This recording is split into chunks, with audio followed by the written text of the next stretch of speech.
Welcome to Co-op Mode, round 51. This is the official video game podcast of Secret Friends Unite.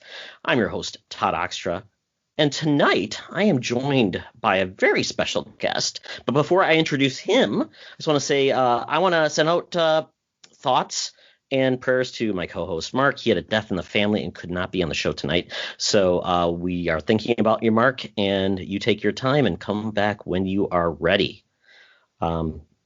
So with that, though, we had set up a guest, and I'm glad we did so because we are still having Canadian representation. Not a Canadian, but a very respected video game podcaster, video game producer extraordinaire for videos for a little podcast I call the Xbox Drive. Well, he calls it as well. But it's the man on the moose, Ryan Turford. Welcome. Hello, friends. I hope everyone is having a lovely evening, even though it's probably snowing wherever you are. But it's the holidays. It's supposed to do that, right? So it makes sense. Very little snow in Minnesota, Ryan. It's surprisingly here in Toronto, very little snow either. But I was literally looking at the footage of Sean Capri, my co-host of the Xbox Drive's footage today when we recorded our podcast, and there was snow everywhere. It was ridiculous. And I mean, I've been seeing pictures on my timeline of people reporting snow all day today. But here in Toronto, it's been very mild. There's maybe a centimeter of snow today, which is very little. But I'm glad that I can at least represent Canada and fill in for Mark at least a little bit. Bring some little Canadian flavor to this podcast. I don't actually own a moose. I'm sorry. That's just a nickname. That's okay. We I'm sure, though, you are close with Mounties and other people that are very Canadian. You probably represent Tim Hortons. Sure. I mean, there's Tim Hortons everywhere. I mean, to be fair, I haven't been to a Tim Hortons in almost a year. It's been a long time. But when I used to work at the office back when, I wasn't working from home, I was going to Tim Hortons every day. Because you got it. That's where you get coffee, right? That's the default answer. I mean, more than anything, the most Canadian thing I do is I buy milk, but in bags, because bagged milk is totally a thing here. It's either that or Aldrich chips, which is also a very Canadian thing as well. While you're drinking a Molson, and Now you're going too far. I mean, to be fair, most Canadians don't like Molson. You gotta go. If anything, if you want to be a more mainstream Canadian beer, you got to go with something like a Labatt Blue. I think is probably okay. There we go. A nice Pilsner for you. Yes, that makes total sense. So, Ryan, you are Canadian, but we want to know a little bit more about you. So, Ryan, give us your geek origin and how you became the cool cat you are today. All right, so here's the thing. I'm fairly old. I'm in my late 30s, so of course that means I grew up in the 80s. I was first sort of introduced to video games really, really, really young. Both my parents are dorks. In fact, they are still dorks to this day. My dad was very into sci-fi and my mom was very into vampires. So as a result, video games were plentiful in our household. Although neither of my parents actually play video games still. And our very first console was the Coleco Gemini. Have you ever heard of the Coleco Gemini, Todd? Or do you even know what that is? I'm aware of the ColecoVision from the Connecticut Leather Company, but not of the Gemini. So the Gemini is actually an offshoot of the ColecoVision, where it was a Coleco console that also played Atari games, Atari 2600 games, out of the box. So it was essentially a 2-in-1 console. It was actually exclusive to Canada and a couple other regions. It was also exclusive to Sears for some weird reason. So it actually we had a bunch of. So I grew up basically with Atari 2600 games and ColecoVision games because it played both essentially. So I grew up with games like Donkey Kong on the ColecoVision or Star Wars Jedi Duels on the 2600, which is a really bad game. Don't go back and revisit that one. It's awful. I'm sure you just played Ladybug, and was it Smurf was another top 10 game on ColecoVision?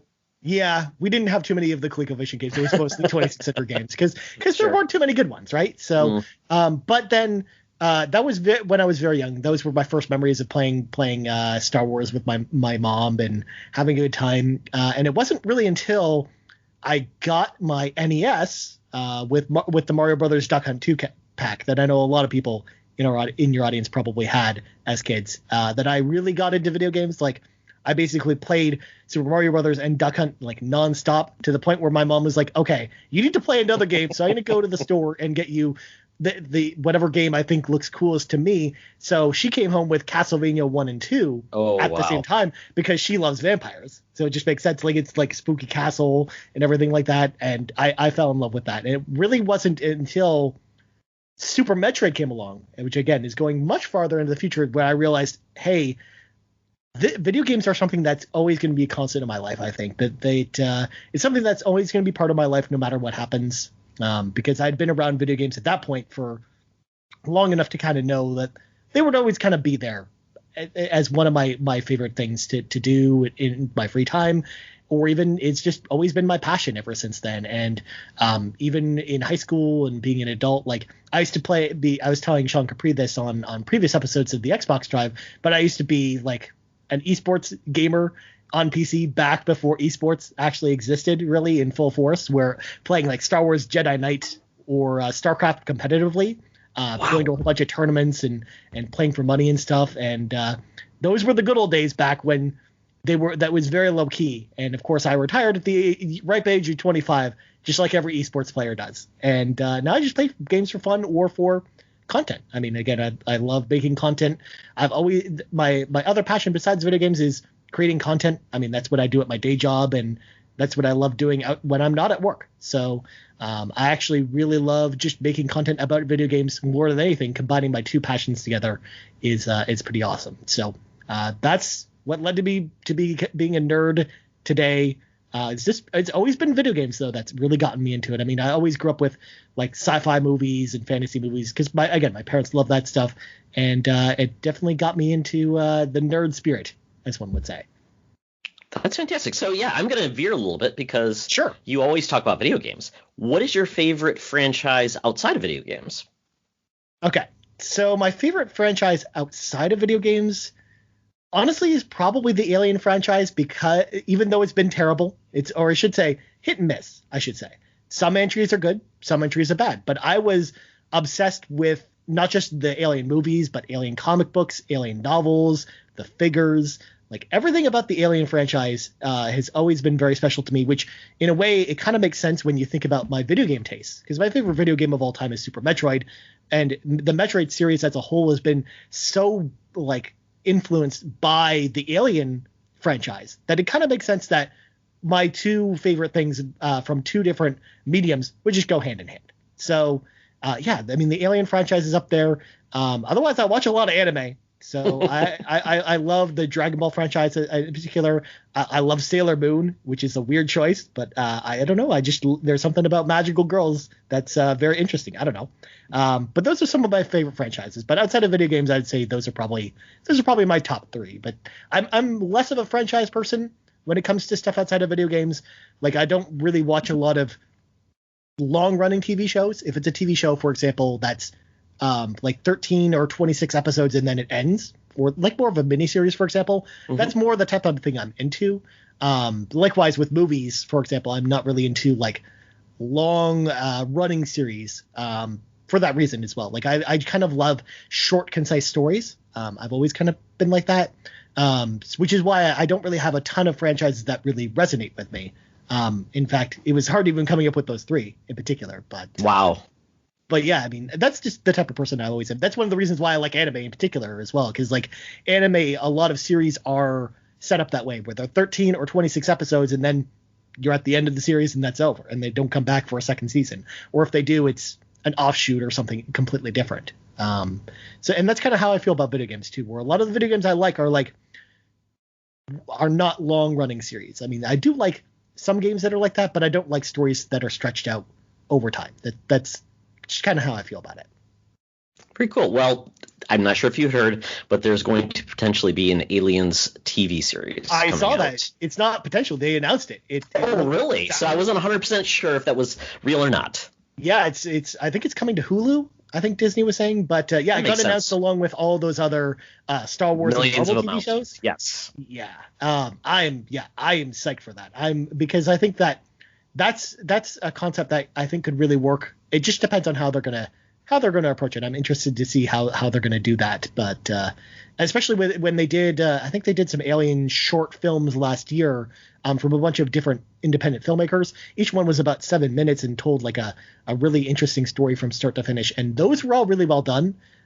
So I think taking that series outside of the movies, I think they could do some interesting stuff with it. So I'm really curious to see what they'll do with it. Well, very cool. Well, thank you for giving us a little more insight into you. We want to transition to the hotline. We got a call from Henry Nias, who asks a very specific question. It's actually well-timed with you being on.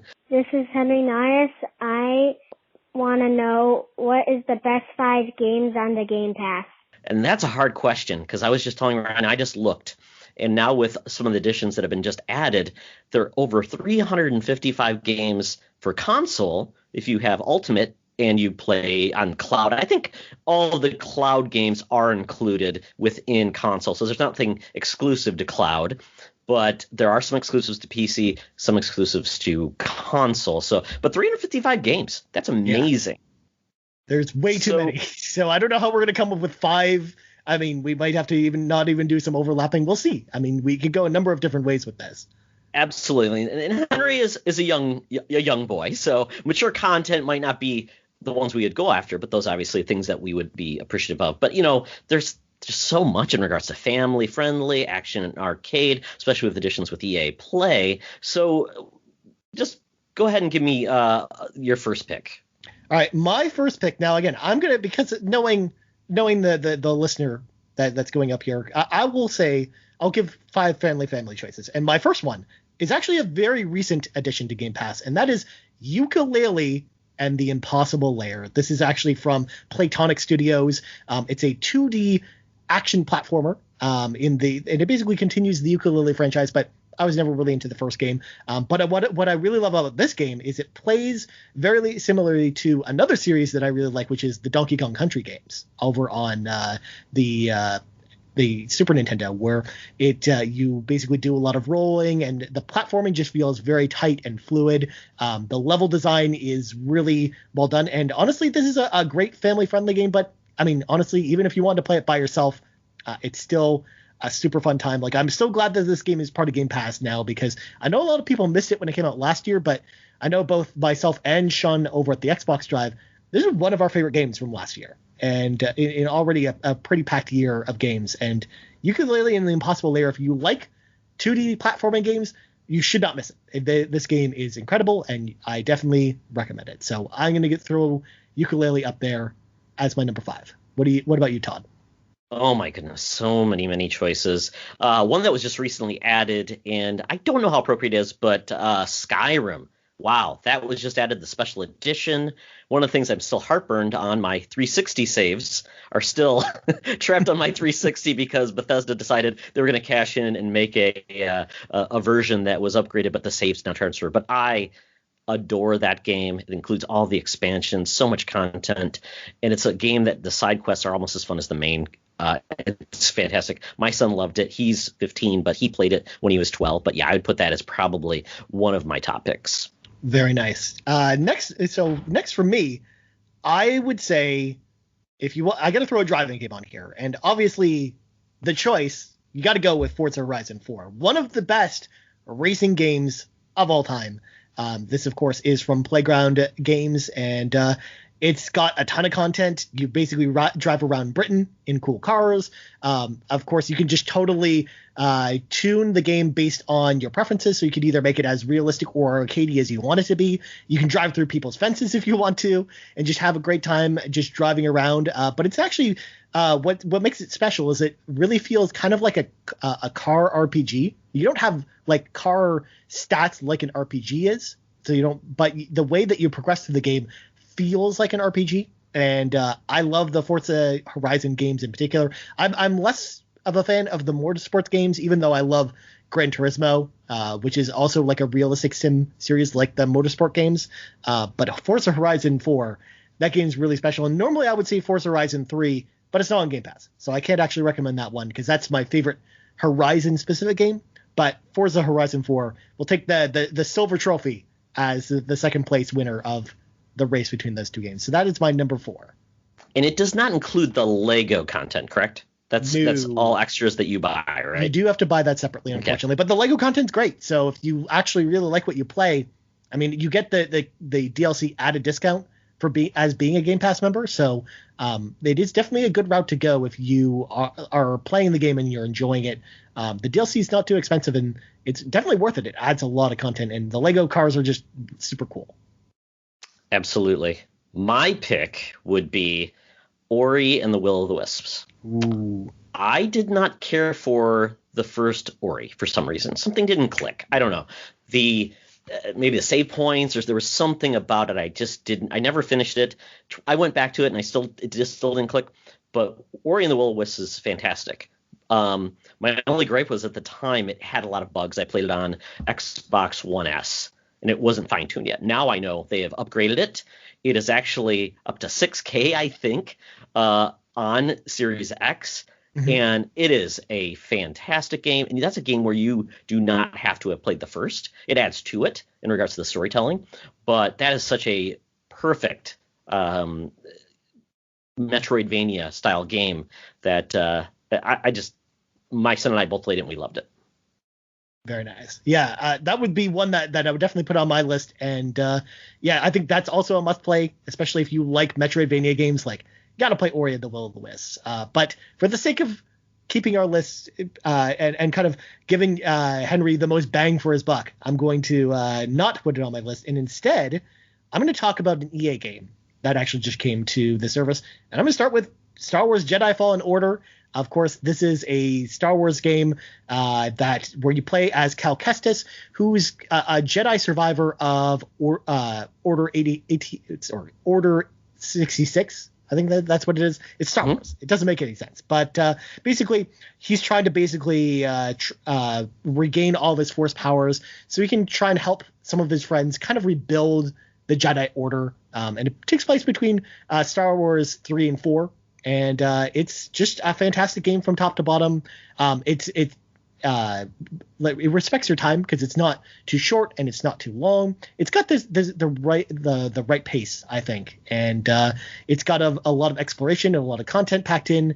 And I think it's a lot of fun, and I think it's fun for all ages. Yes, it's a little more mature than some of the other games I'm probably going to recommend, but Jedi Fallen Order, I think, if you like Star Wars at all and you've never played it and you've always wanted to be a Jedi, it's worth checking out, and it's great. You got bonus points because Sean, his father, is a huge Star Wars fan. So winner, chicken dinner. Wow. This is almost a gimme because he was talking about this, but I really have got to say Destiny 2. Destiny 1, I put 250 hours in. Love that game. Destiny 2, I have played up to Forsaken, and I have held off because I will eventually get to play it when it comes to Game Pass on PC and get all of the content. Sean is also a huge Destiny fan, and it's funny because Henry, who while he's young, he's actually doing farming in Destiny for his father. So he just got like this exotic sword, and I'm like, that's pretty funny. I let my son play it around 11-ish or something like that because it's a little more fanciful than, say, like Call of Duty. But I just there's so much to do in Destiny, and the way this game is now versus the way it was when I lived through all of the clunkiness. It's just a great game. I really enjoy it. It has so much replay value. Very nice. Yeah, I mean, I've never really been someone that's been super into Destiny, but I really wanted to give it a chance when the Series X and Series S enhancements came, and I played it the other day, and I really liked what I played. So I'm hoping that maybe I'll fall down the rabbit hole with Destiny, even though for whatever reason I've never actually fallen down the rabbit hole with it. And I mean, I've always been into MMOs, for example, but for whatever reason, Destiny's never really done it for me. But maybe I should give it another chance. I think it'd be pretty sweet.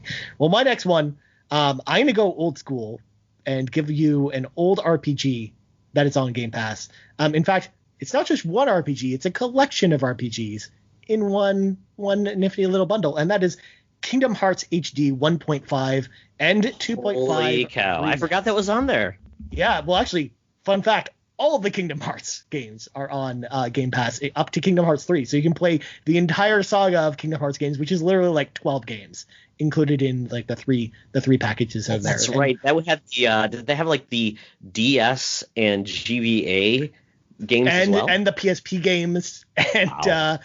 yeah, it's literally every Kingdom Hearts game ever released in basically the two packages. So the one that I highlighted though is 1.5 and 2.5, which has Kingdom Hearts 1 and 2, as well as Birth by Sleep, which was the PSP game, which gives you kind of the first half of the series. And it gives you some cinematic stuff from some of the mobile games and stuff like that to kind of fill in some of the gaps in the story. But the reason I recommend these is I think that for someone who's new to RPGs, or who skews younger, for example, I think these are a great place to start with. I think that the combat's pretty fun. If you like Disney at all, like, you're going to really be into this games because you go to a lot of the Disney worlds from the different movies.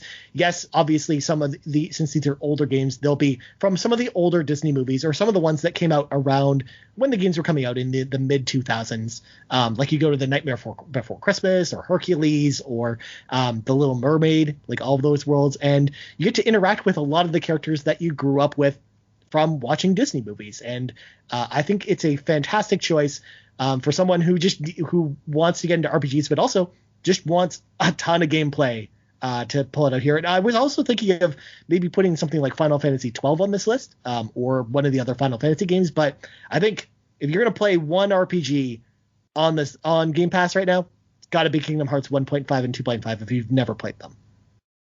It's a great pick. Great pick. Yeah, I go back, and when I was playing those on PS2, it was so much fun. I never thought we'd get another one because they were taking forever. But yeah, it's great that resource is there for Xbox. For so long, we didn't know if it was ever going to come to Xbox. So that's great that it's being supported now. Let's see. This is kind of a pick that brings me back to a game series my son loved. And the great part is they're all represented here because of EA, and that is Plants vs. Zombies. This is essentially almost like a Nintendo-like first-person shooter, a squad game, where you have classes. And I love Plants vs. Zombies, the original. It was on PC, came to other things. That was more of a, I guess, a lane-based real-time game. And the fact that they were able to translate it into a very fun, family-friendly, essentially a squad-based, class-based shooter game with a lot of really, I guess, it was thought out well in regards to the classes, the humor, the way they went from a 2D to essentially a 3D shooter. It's co-op. It's got split screen. So I think it's a game series, and I'm not sure exactly what my son would call out as being the highlight of that. I think he'd say 2 was his favorite, but the latest was Battle for Neighborville is available as well. So I think any of those are great, but I think it's a very fun, family-friendly series that I'm surprised has not shown up on Nintendo. Well, especially if you want like a family-friendly first-person shooter. I mean, that's your choice. Like, that's because a lot of first-person shooters like are not really for kids. They're for like adults or teenagers. So yeah, if you want one to play with your kids, I mean, you can't go wrong with Garden Warfare, and both those games play really well. And I played Battle for Neighborhood when it was in the alpha, because I was one of the alpha testers for that game, and I really liked it back then. I haven't actually played the retail version of the game, but I did like what I played from the original. So that's a really good pick, I think, for sure. And I love the original Plants vs. Zombies as well. That was one of the first games on my iPad that I really fell in love with. So I love to see that the series is still kicking around to this day. Well, my last pick, I got to go with an indie game on this one. And people know, if they know me, I love brawlers. I love side-scrolling brawlers. It brings me back to my days of when I was a kid, popping quarters in the TMNT arcade machine or the X-Men arcade machine with my older brother.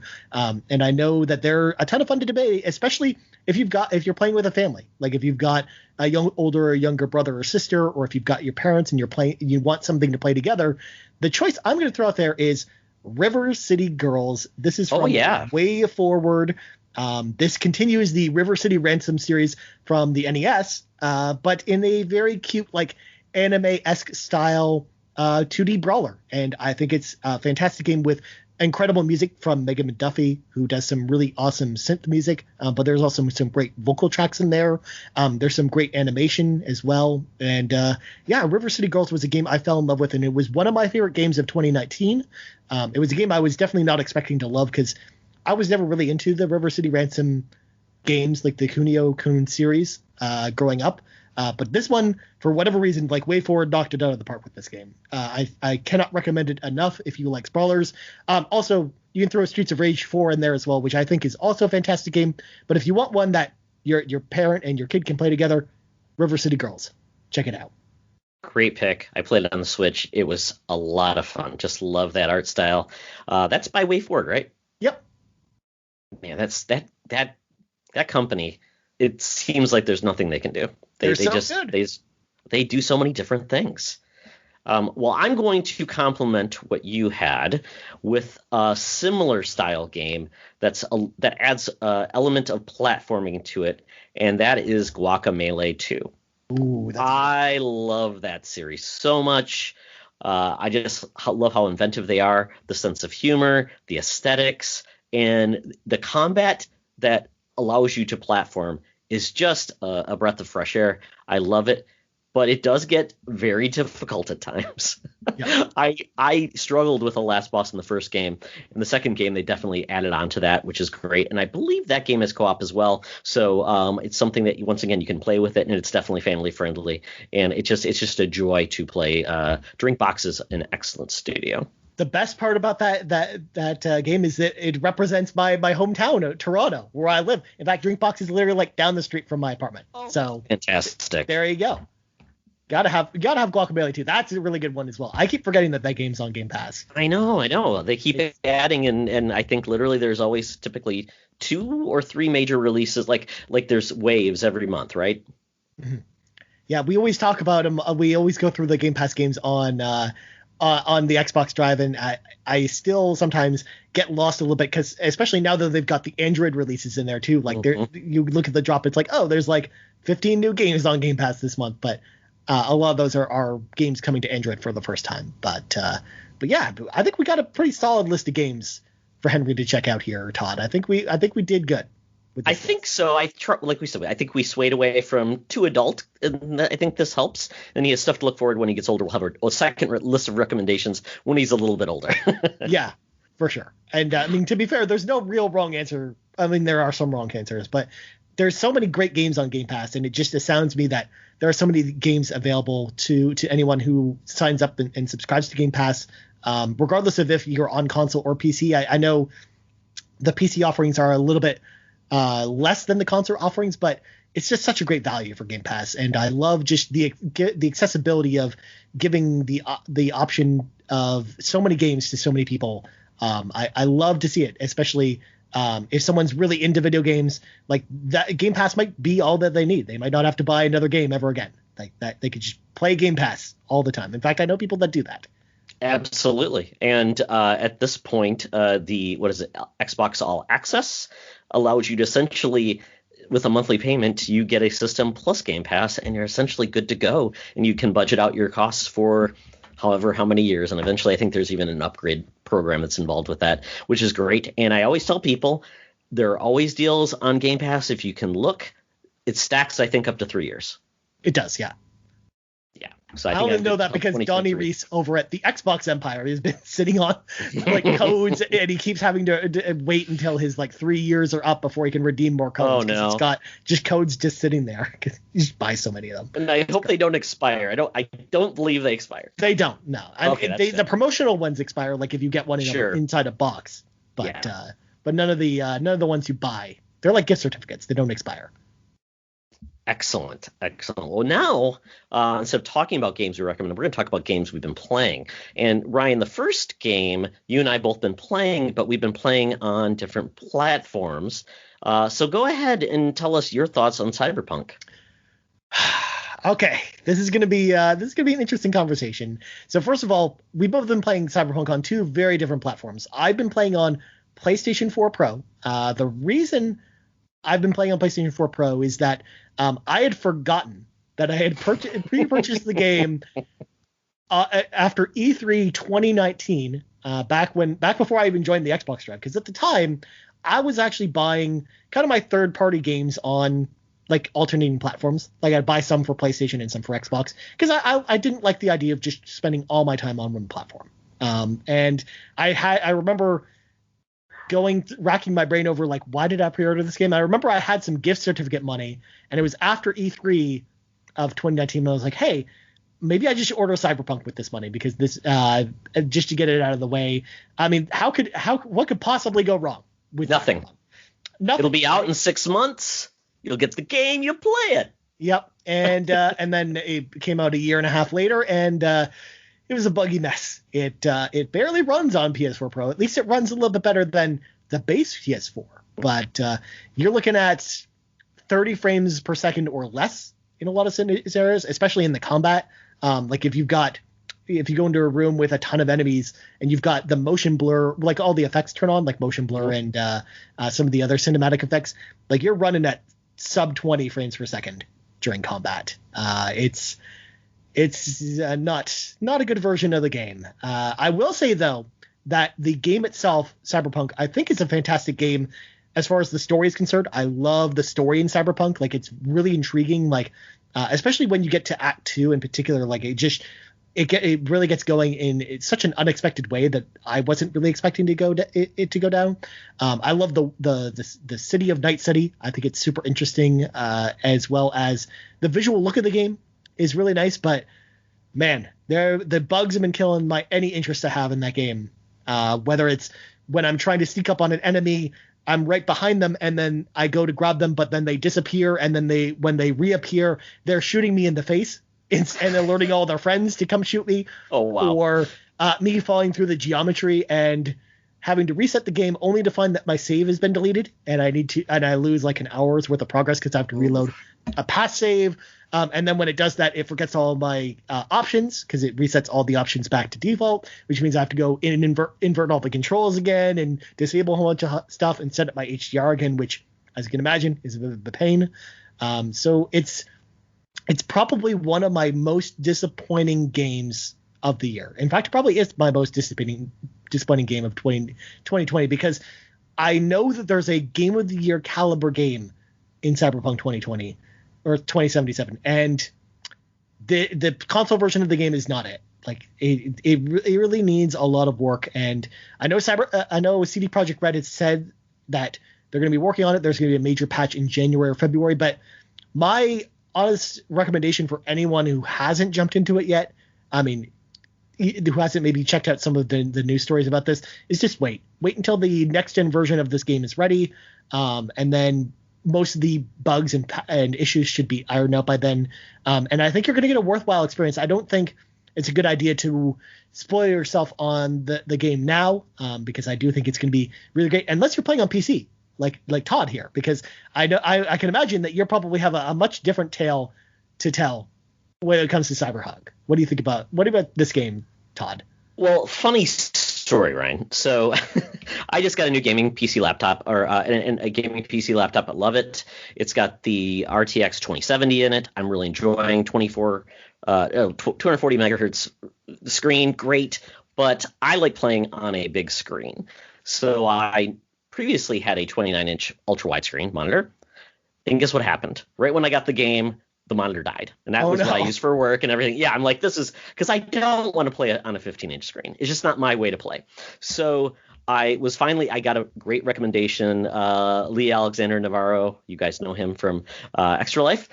He's an IT. He owns a 49-inch ultra wide Samsung. He recommended me the baby version of that. It's a 32-inch curved ultra wide. So I finally got that today.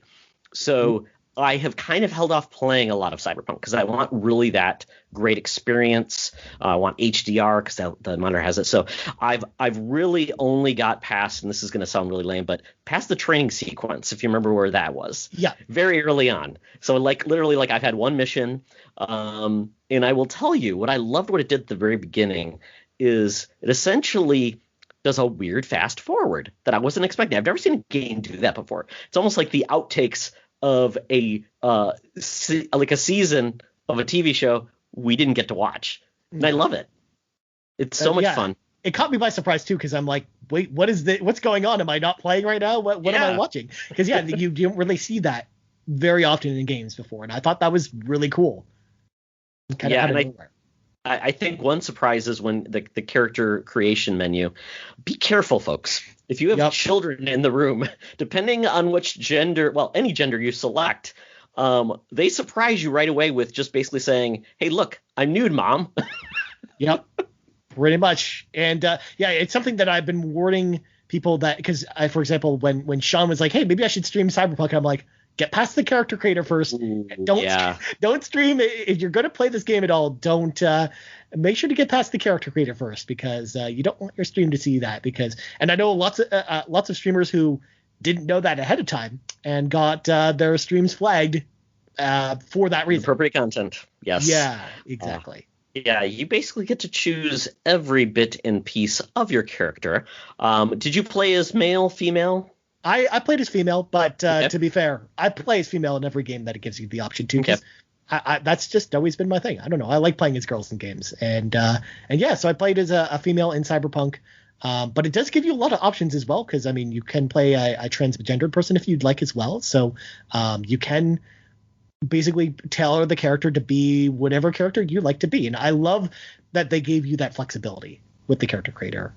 Yes, I don't know if you necessarily need to customize every one of those details, but I'm glad that the option is there if you actually felt the need to do that. Absolutely. And I don't think any of those selection choices will come to basically help you through the game. Anyways, maybe they do. I don't know. Well, they come into play at some parts, but again, we're not going to. No, this is a family-friendly podcast. We're not going to do it. Absolutely. But yeah, just be careful, because they do allow you to customize everything. Or likewise, if you're going to give this game to your children, probably don't give this game to your children. No. And so just a little background for anybody who doesn't know, this is by CD Projekt Red, most famous for the Witcher series of games. They've done some spin-off of The Witcher, card games, different things like that if you like Gwent. But that was based on a series of novels that they took a lot of the storylines from there, so they had a lot of things to work from. This game series is based on a tabletop game, D&D type tabletop game from, I think, the late 80s, early 90s.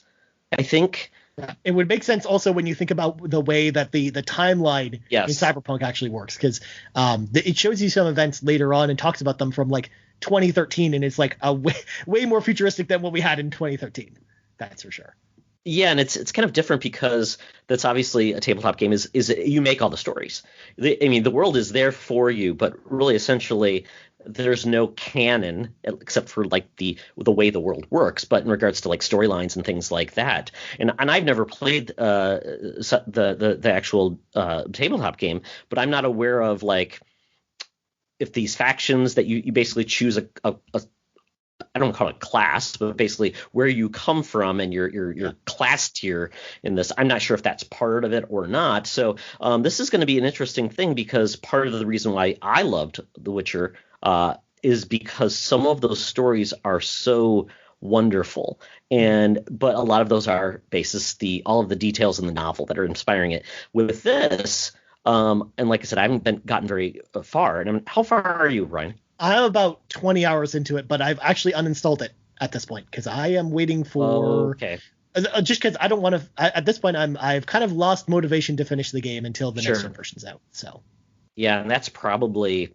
And I don't know where they're going. I don't know if they're going to patch current systems first and then do the next gen pack, because that was the original plan, was we're going to get right to next gen patches, and I'm not sure if that's would go over well. Well, the next gen patch wasn't supposed to come until like next fall. Oh, really? Fall that far 2021. Out? Oh, yeah. Wow. Because it's supposed to be like, it's not just a patch, it's like a brand new version of the game that they've been building this entire time, but the release was supposed to be for next year. And holy cow, that's just a free upgrade. And the multiplayer too, because there's also multiplayer for this game standalone, too. Yeah, a standalone multiplayer mode that also is supposed to come out either late next year or early 2022. So that was kind of the timeline they were going on. I don't know how much this actually shifts that timeline, but I'm expecting that by fall of next year we will probably get the next gen version of this game. And that's ultimately the version I recommend people wait for. But yeah, I mean, some of the stuff you talk about does play into the story, in particular in interesting ways. For example, certain dialogue options open up depending on your origin story, like whichever choice you picked. But also some side quests will open up to you or change depending on what your origin story was as well, which is really, really, really cool. The main story itself, though, is actually pretty much the same other than the beginning, at least from what I've seen, regardless of what your choice was at the beginning. It's possible that the ending changes. I'm not that far yet, so I don't know. But for the most part, that choice is very limited to the main story, but has much more effects on the outside choices. What did you pick for your character, by the way? I picked City Kid. Okay. I picked Corpo. Okay. Because I'm very suit and tie, as you can tell. Very much by so. interviewing Yes. me here. Clearly, I'm such a suit and tie person. Very No, corporate. Corporate. I don't know. It just sounded really interesting, I guess. So I decided to go with the corporate route. In fact, because I also do capture for the Xbox Drive whenever we talk about stuff. So I've actually played through the Street Kid mode that you talked about as well. I've never picked Nomad though. That's the only one I haven't actually seen how that starts. I heard someone mention they wanted to try that because they figured if someone's a nomad, which means lives in the country, that you are kind of have the same set of eyes where they're not used to the city. It's new to them too, and they thought that was kind of an appropriate path to take, which I'm like, yeah, that makes sense. Yeah, that does actually make sense. Yeah, so it's kind of cool how it works. Now I've heard like the main quest, if you just mainline it, don't do anything, it's probably like 20, 25 hours somewhere in there. But the type of game that this typically is, just like The Witcher, it's, hey, I'm getting distracted because something cool is going on over there, and it ends up being something far different than I first expected. Kind of like when I go back to Witcher 3 with Witch the Quest, where you take drugs and Roach starts talking to you, which I love that quest. So good. And I've heard the same thing. This is very similar, that the side quests are very much very engaging, and they add on to your experience, and they're not just like fetch quests.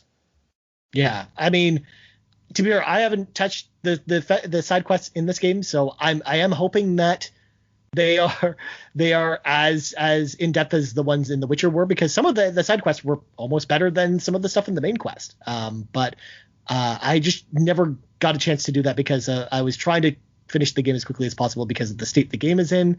But I can tell you there's a bajillion side quests in this game, to the point where your character has a phone in game, and whenever you receive a phone call, that's how you get a new side quest when you enter new areas. And your phone never stops ringing in this game. And you just accept so many side quests. Like literally within my first 5 hours, I had 40 side quests in my side quest thing. I'm like, when am I ever going to get to any of these? So yeah, I love that there is that much content if it's there, but also I think there's something appealing about keeping the main story short in that way as well, because I think one of the problems with Witcher is that it took forever to see the end of that game, and I know a lot of people never finished it, myself included. Like I fell off at like the 50-hour mark in Witcher because I never saw the end of that game. So I know that a lot of people out there are kind of like that. So I do like that. If you just want to mainline the game, there's nothing wrong with that. Like it totally gives you the option of doing that, and it respects your time, and it's not super long. Like it's less than 30 hours, which I think it is definitely a good thing for an open world game like this. Because another game I finished recently, Assassin's Creed Valhalla, if you just want to mainline that game, it's 65 hours. That's insane. And if you don't have 65 hours to play it, you're not finishing that game. So yeah. I mean, I loved it, but man, it took forever. I'm actually about my final playtime, because I've kind of stopped because I've almost 100%ed it now. I'm almost at 100 hours in Valhalla. So. Wow. That scares me, because I'm trying to balance multiple games right now, and AC Valhalla is one I've started playing, but I those games, I always start them and something pulls me away and I never get back to them. So I'm trying not to do that. And the great way that allows me to do that is now my son will want to play on the PC. So that kicks me off to play on the PlayStation 5 so I can play that. So it's kind of nice to have something to pull me away at times, which is good. But I would say, at least on the PC version, I've not experienced any bugs. The only problem with the PC version, this game is so hungry for hardware. The RTX 2070, if you look at the specs, the 2070 gets you basically the lowest setting with ray tracing. Excellent. Yes. But I've heard the lowest setting actually looks pretty good. It looks great. It looks beautiful. And I need to find a way to trace my frames per second. in PC. I thought I could do that through basically the Windows app. There's a Windows gaming app, but it does not do that. It shows frame per second, but it doesn't actually tell me what I'm getting. So I need to figure out. I think there's an NVIDIA tool or maybe a GOG tool that can do that, because I want to see what I'm actually getting with the settings I have. So got HDR turned on, 1440p, and ray tracing is supported. I'm curious, and I think Digital Foundry did put out some settings that show you, similar to console too. They actually released some settings that actually maximize the performance for you, which I think is great. Yeah, and I definitely did that, and it does make it improve the frame rate, because again, if you have all the visual effects turned on, sometimes you're getting sub 20 frames per second in combat, which is I saw it. It looked painful to play. So lockups and it's just bad things. Or even trying to drive down the street at 15 frames a second. It's like, how do you even drive the car that way? It's like going back and playing Stunt Race FX on the Super Nintendo or something like that, because that game also ran at 10 frames a second. So I think it's safe to say I've heard good things about the Series X, PS5, because they're basically playing the backwards compatible versions, but with obviously faster load times, and they have far superior hardware. The Xbox Series X is playing the Xbox One X version, which is obviously the more advanced version. The PS5 is playing the PS4 Pro version, so that's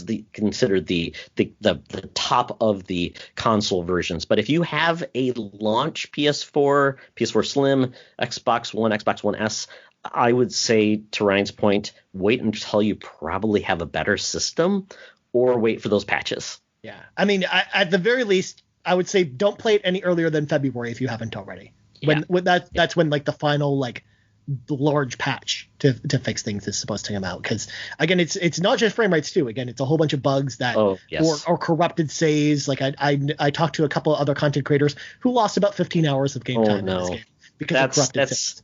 So that's the worst. Yeah. So trust me, don't. I wouldn't jump into this game unless you're playing it on PC or Google Stadia, which I hear is also not that bad either. No, I heard it's actually some people have said it's one of the best ways to play, because the hardware is high and you just need a good internet connection. Yeah, between that and the PC version, I think those are the only two that I can wholeheartedly say are worth jumping into. And I'm so disappointed by the whole situation with CyberPunk, with the way that CD Projekt Red has handled it, and the whole rollout with the game, but I'm not going to dive too much into that. We did talk about it for about 30 minutes on the Xbox Drive today, so Sean and I actually talked about it in great depth if you want to hear our discussion about that there too. Definitely. And that episode, if you're listening to this, will have dropped yesterday, so please check that out. And Ryan will tell you how to get that at the end of the show. But you've been playing Panzer Dragoon Remake. I'm completely blanking on, is this a game that was released on another system, or is this? It was. Okay. It was a Sega Saturn game. Okay. Because it's a old school Sega franchise. Panzer Dragoon, though, is kind of like Star Fox. It's a on rails 3D shooter, but where you basically play a character who's riding on the back of a dragon, and you've got a gun in your hand, essentially like a laser pistol, and you're flying around shooting other dragons and airships and a bunch of other cool steampunk fantasy stuff. And it's a really great game, come from top to bottom. Now, full disclosure, we did receive a code for this from the publisher for the purposes of review.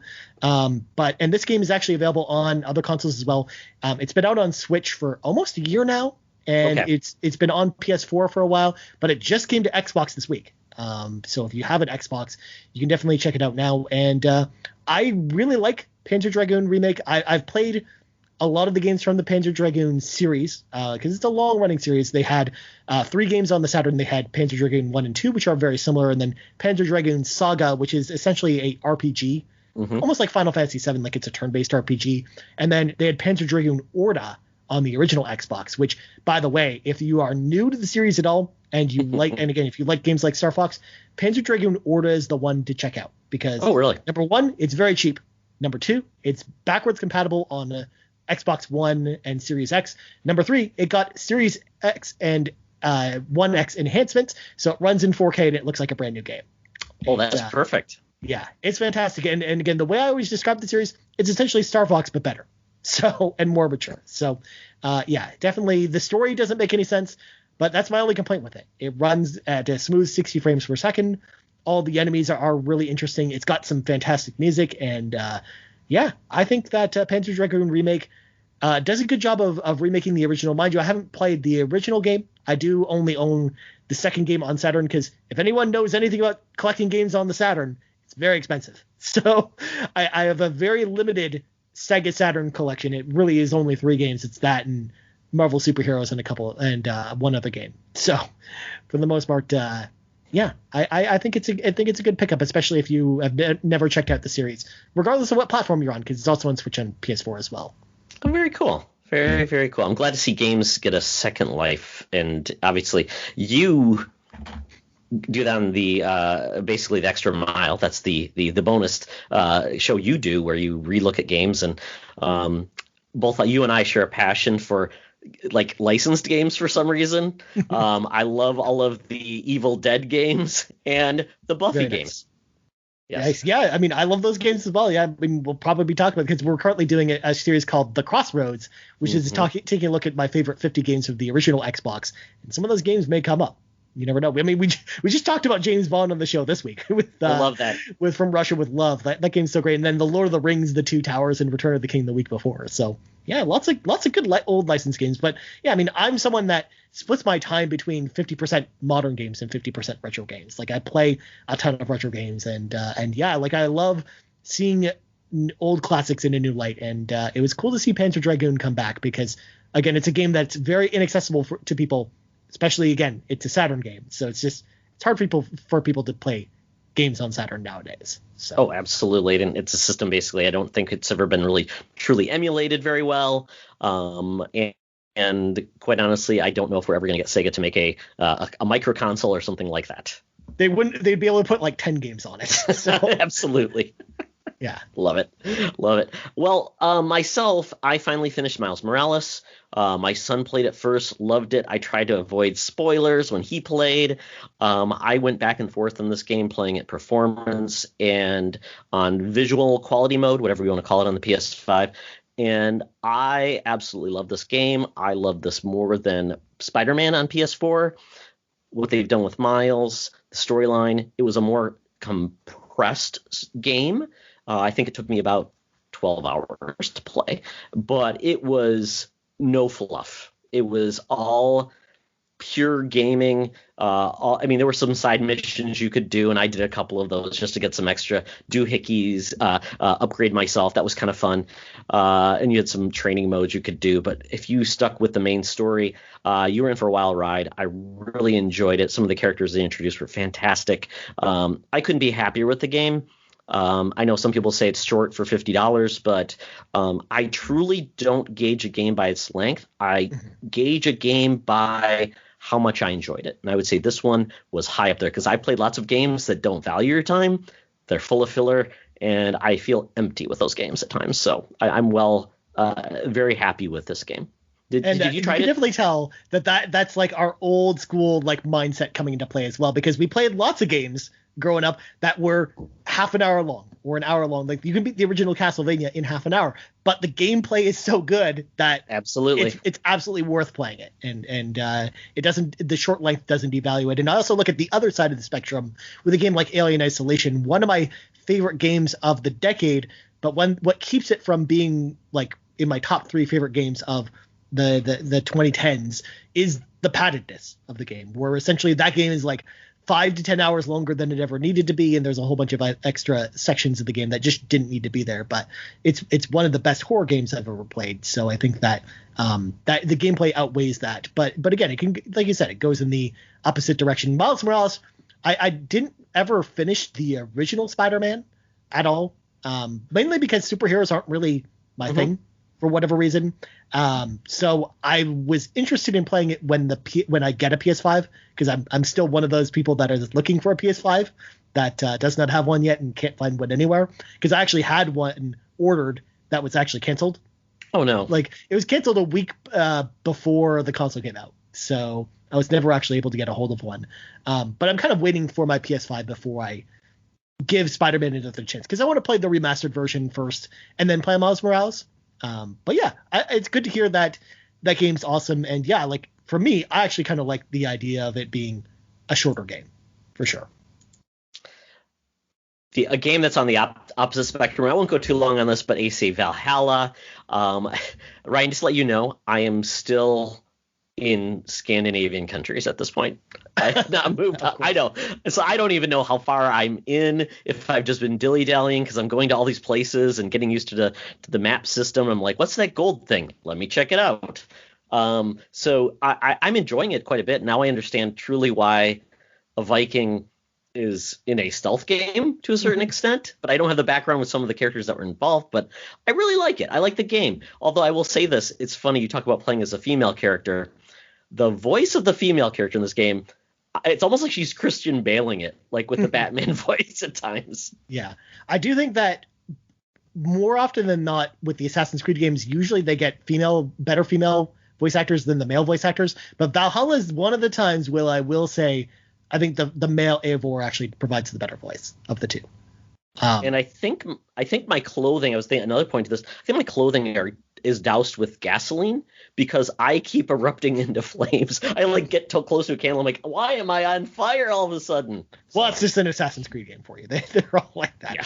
Like Odyssey was like that too, or Origins. In fact, most of the modern Assassin's Creed games are like that. You got to watch out for fire. Don't stand in the fire. If I learned one lesson from World of Warcraft, it's don't stand in the fire. That's right. Fire is bad. Sometimes you can put it out very quickly, and sometimes you can't. Oh, wow. Yeah. That is it, what we've been playing, but now we move on to the news flash, and it's basically our stories of the last 2 weeks. We've got a lot more news coming out in the bonus round because we're going to talk about the Game Awards, but we want a couple of things that have come out since then. So very quickly, I just wanted to touch on Nintendo had a Indie World Direct. I'm not sure if you watched any of that, Ryan. Anything stand out to you? So the game that, and this was probably not on a lot of people's radar, but the game that stood out to me the most was a game I was already really excited for, which is Cyber Shadow. This is the new game from Yacht Club Games. They're actually publishing it, but it's a smaller studio that actually is producing it. It's their first game, essentially.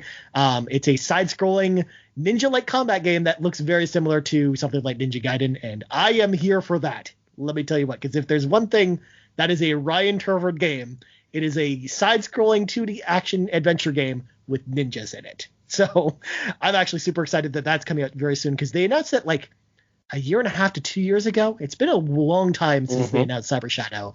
And we finally have a release date, I think, of January 25th on all platforms, Switch, PS4, and Xbox. So I'm actually really excited to play it on Xbox. I wish that's the type of game I wish was in Game Pass because it would just get into the hands of so many more people. Oh, yeah. But at the same time, even though it's not on Game Pass, I'm still chomping at the bit to play that game, and I'm definitely going to be picking it up day one. Other than that, though, the Indie Showcase, there wasn't too much else that wowed me, only because I think a lot of the games they showed off this time around were not really in genres that I'm super into. So other than like a game like Among Us, which I know a lot of people were excited about coming to Switch, and I do think that that's a good call. Like I would actually love to see that on other consoles as well, like on Xbox or PlayStation. But I think that's a good get for Nintendo Switch. But yeah, other than that, I don't know. What about you, Todd? What did you think about it? Well, my son showed me one game, which when I first saw it, I'm like, this is ridiculous, but it makes so much sense. Fisty Fluffs. Fist of Fluffs? Fist of Fluffs? It's the cat fighting game. Oh, that's right. That is so weird. It's basically cats I think it's 4 cats total you can have that battle it out. They're basically wrecking the house. They can wear VR goggles, essentially, have power-ups. It doesn't make much sense. But they had so many cat puns in it, it was kind of adorable. Kind of like Cat Lateral Damage, the VR game. Exactly, if that expanded. Yeah, cats love things. My cat has found a way to break my Mario ornament, so I totally embrace the fact that, yes, this is what cats do. Now, if they tossed a dog into it, it would be my life, because I have 2 cats and a dog, and all they do is wrestle and go crazy. But other than that, it seemed like a lot of the games they have been on other platforms. Yeah. And other than that, really, Among Us, I think, was the big surprise. But I think it's only a little bit of time before it comes to every platform because that game just blew up. The Game Awards, we'll talk about. That game won, I think, 2 awards. Yeah. And they were just the cutest folks, how excited they were. Just accepting their award. It was just wonderful. Yeah. The one thing I will say that yes, there was also a lot of games that we knew about, but one game I forgot to mention was also Super Meat Boy Forever. I'm so glad that game is finally coming out, because I've been hearing about that game forever. Because I actually watch GDQ, which is a speedrunning charity marathon that happens twice a year. And for the last 3 years straight, at every GDQ, it was always sponsored by Super Meat Boy Forever. And they would always have nonstop commercials sort of thing, and they would always give like the release date for whatever that year was. It would be out later that year, and it kept getting delayed. So I'm finally glad that Team Meat is finally getting that game out, and I think that game's gonna be a lot of fun too. I'd actually forgotten about that until you just started talking there, Todd. Yeah, that's an addition. Also, Spelunky 1 and 2, Matt Keel, who is a friend of mine, does a podcast as well. He is nutso for Spelunky, and the fact that now 2 is coming out as well. That's a series that they're just people that are dedicated to that series. I don't get it, but I'm glad that they have it. So yeah, that came out, and it was kind of something I think after the Game Awards. I think Nintendo needs something else to carry some news forward, because they were a little bit lacking in the Game Awards. But a big story that you want to talk about is some flim-flam going on between publishers. Yeah. Buying a game, basically buying a small little publisher. And it's kind of crazy, because I thought it was going to go one way, and it went the other way. Yeah, like this story just came out of nowhere. Basically, EA looking to buy Codemasters. Now, this may sound strange, because Codemasters was originally in agreement to be bought by Take-Two early next year for the tune of $800 million. But EA just swooped in out of nowhere over the top turnbuckle and bought them for $1.2 billion. And it's supposed to close sometime in early 2021, which is kind of is going to put a lot of powerful racing franchises in the hands of EA. You're going to have Project Cars, Dirt, and as well as a whole bunch of other series in the hands of EA, which also has Need for Speed and Burnout. And that's going to be really interesting to play out. Like, I thought that it was just wild that this came out of nowhere, and it doesn't look like Take-Two is going to come in and try and scoop them back up. I think they are kind of letting this go at this point. But I'm really excited about this news, but also a little nervous, because I'm excited to see Codemasters become part of a larger publisher that can maybe hopefully give them a little bit of that extra funding I think they need to kind of take some of their great series and bring them over the next level, I think. Because a game like Dirt 5, for example, came out really recently, but I don't think too many of us were really wowed by Dirt 5. Like, it was fun. Like, the concept of Dirt is fun, like dirt racing games, but it didn't really wow in the visuals department, and it was a console launch title for Series X. So I think under a bigger umbrella like EA, I think they could leverage some of their tech and some of their resources and bring out a better product. But I'm also a little bit nervous, because we've of course seen in the past how EA handles some of their acquisitions in terms of buying a studio and then having them produce 1 or 2 games and then closing them.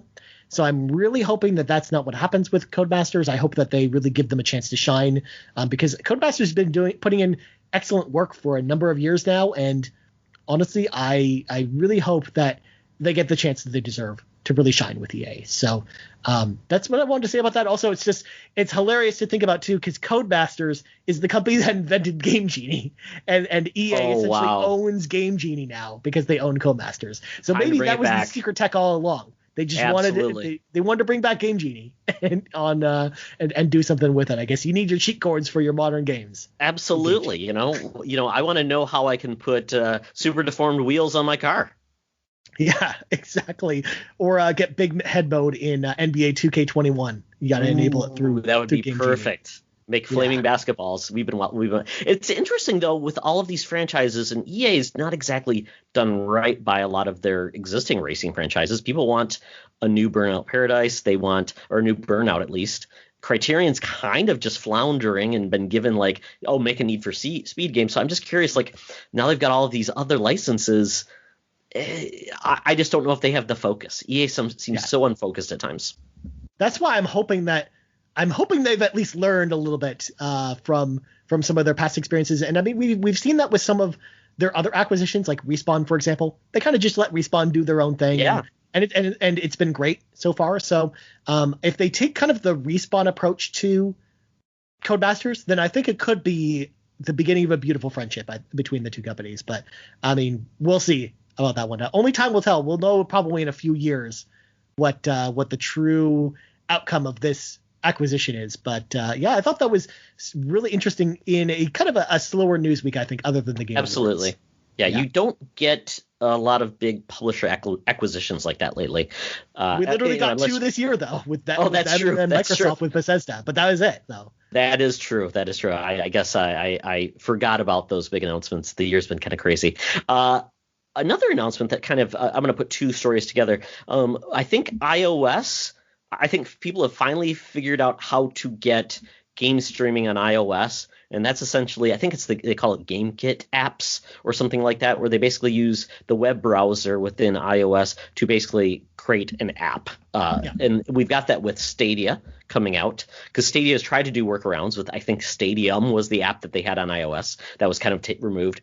And then the same thing with Game Pass streaming. Is that the official name? Game Pass streaming? Game Pass streaming, yeah.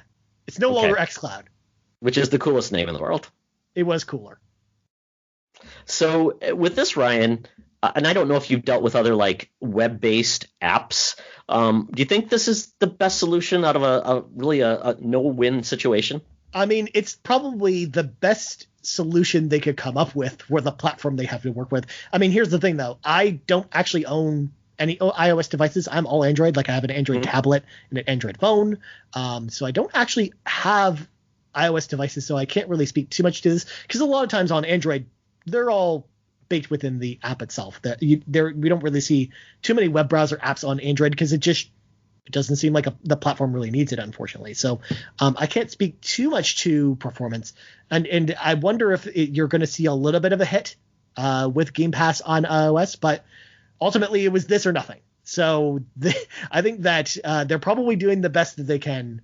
It does, however, mean that you're not going to have the clean version of the Game Pass app that we have on Android, where it's going to be one app that has all your Game Pass functions probably in it. You're probably going to have a streaming app and the Game Pass app separate from each other. But I think that's just how they're going to have to do it on iOS. But whereas on Android, I actually really like the app for game streaming, because I love the ability to just preload my games on my Xbox if I want to install them, or do all my rewards through there, or just play a game and hook up a controller to my phone and play it right there, all in one app.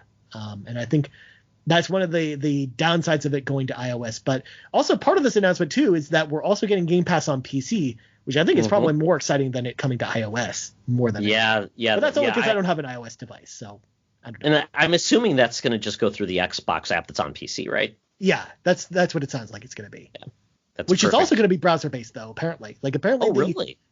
I mean, they were saying that in the announcement somewhere that it was going to. They're building in a browser-based solution into the Xbox app that's going to play the games. I don't know how that's all going to work, but I think that's the reason why the release dates for both of these is this going to be the same. They said they're going to come out on the same day. So I think they're leveraging some of the tech from the PC version of Game Pass streaming to apply it to the iOS version of game streaming. Nice.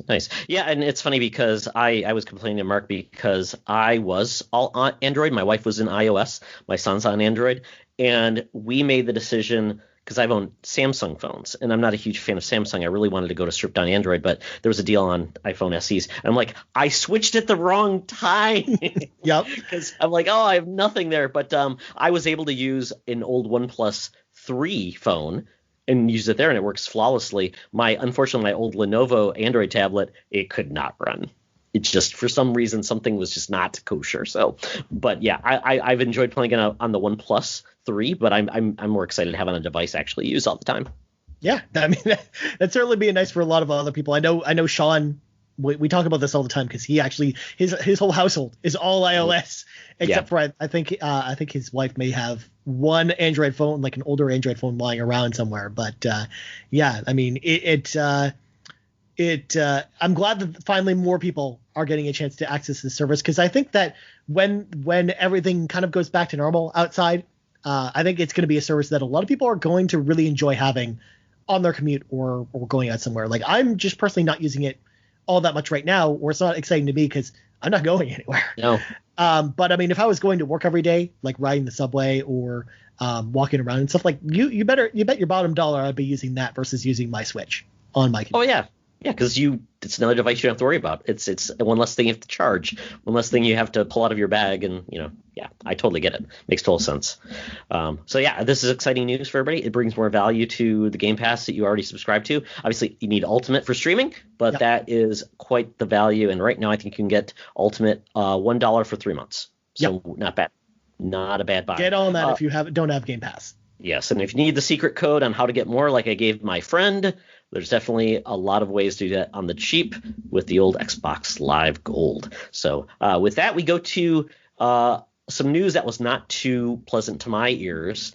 So Ryan, I've been very excited for EA Play and Destiny 2 to come to Xbox Game Pass. And I was opening the app yesterday morning thinking, hey, is it there? Is it there? It's not there. And we got the drop saying EA Play on Xbox Game Pass is going to be delayed into 2021. No specific timing, not like a quarter or anything. And it's not 100% clear. They talked about essentially making it the best format. And I don't know if it's the app is just not up to par on PC. Obviously, PC doesn't have one standard of platform. There's many different versions of the hardware. And I don't know if we do have EA Play on PC as it exists today, but I don't know if it's a simple switch you can just plug on. So that's been a frustration for me because I am no longer an Xbox owner because I'm like, I don't have to. I have a gaming PC and I have Game Pass. I'm all set. And this is just kind of showing that there is a gap what's on the console and what's on PC. There are exclusives to PC. There are exclusives to console. And Destiny 2 is the other one that I am frustrated with because it's still unclear. They have not said it all. And I think it may due to the fact that there's, I think, a deal still with Stadia. I think with Destiny 2 that might be getting in the way of it, which some of these deals do get in the way of things. But yeah, it's very frustrating because I really wanted to get back into Destiny. I was going to transfer my PlayStation Progress, obviously, because that's nice. It's got cross-save, essentially.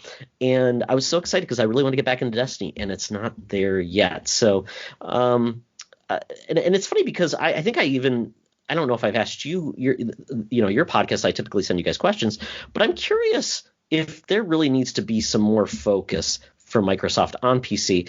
I mean, I don't know of anybody that does like Game Pass PC podcasts or anything like that. It seems like it's a secondary market. Even PC podcasts aren't that popular these days. So I'm just curious, what do you think? What do you think is driving a lot of these things, Ryan?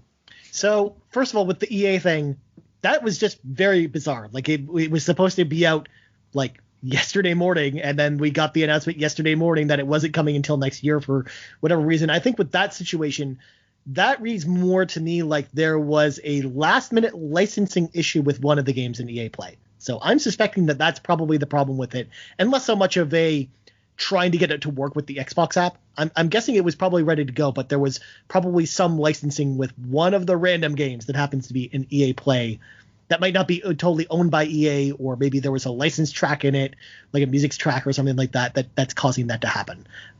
So I'm guessing that that's the reason for the delay. Destiny 2 is an odd one, but you're right. I think that probably has more to do with the licensing deal with Stadia. But I think the PC Game Pass focus, I think there is a focus from Microsoft there, just not so much in the marketing department. I think that it's very when Xbox markets Game Pass, they're mostly just marketing Game Pass as the platform and less so much focusing on Game Pass on PC.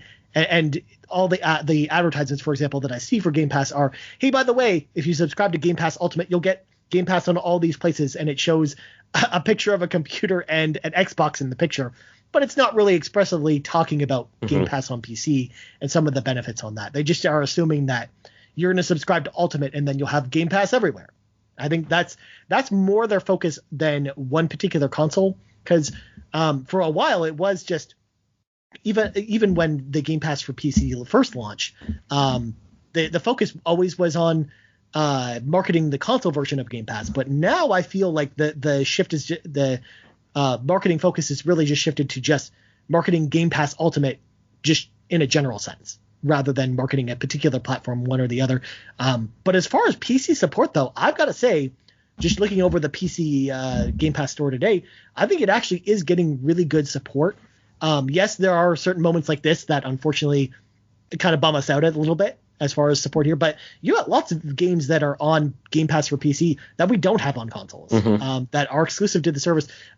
Stuff like the strategy games like Age of Empires or something like Flight Simulator. Again, it is coming to Series X next summer, but that will be a bit on PC Game Pass for an entire year before it even hits consoles. Or even like smaller games like Disgaea 4, for example, which is a fantastic strategy RPG that is a game that would run on console, but it's not on Xbox consoles. It's only on PC Game Pass. Or even a game like Undertale, which isn't currently on Game Pass because it left, I think, a few months ago, but it was one of the first games that we had on PC Game Pass, and it's a fantastic RPG.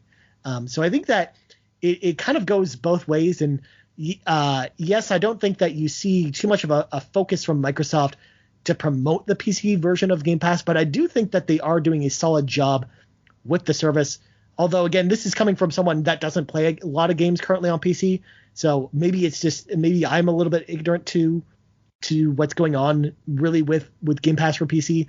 But I am seeing a lot of great crossover with it. Even something like Gears Tactics that came out last year that was exclusive to PC for a while. So I do think they are doing a pretty good job with PC, but you're right. There's stuff like this, like because EA Play has been out on console for a month and a half now, and it would have been nice to get it kind of day and date. And it sucks that we got to wait a little bit longer before it comes to PC. Yeah, it is interesting. A lot of PC hardware is now coming with Game Pass included, which is cool. A lot of GPUs, things like that.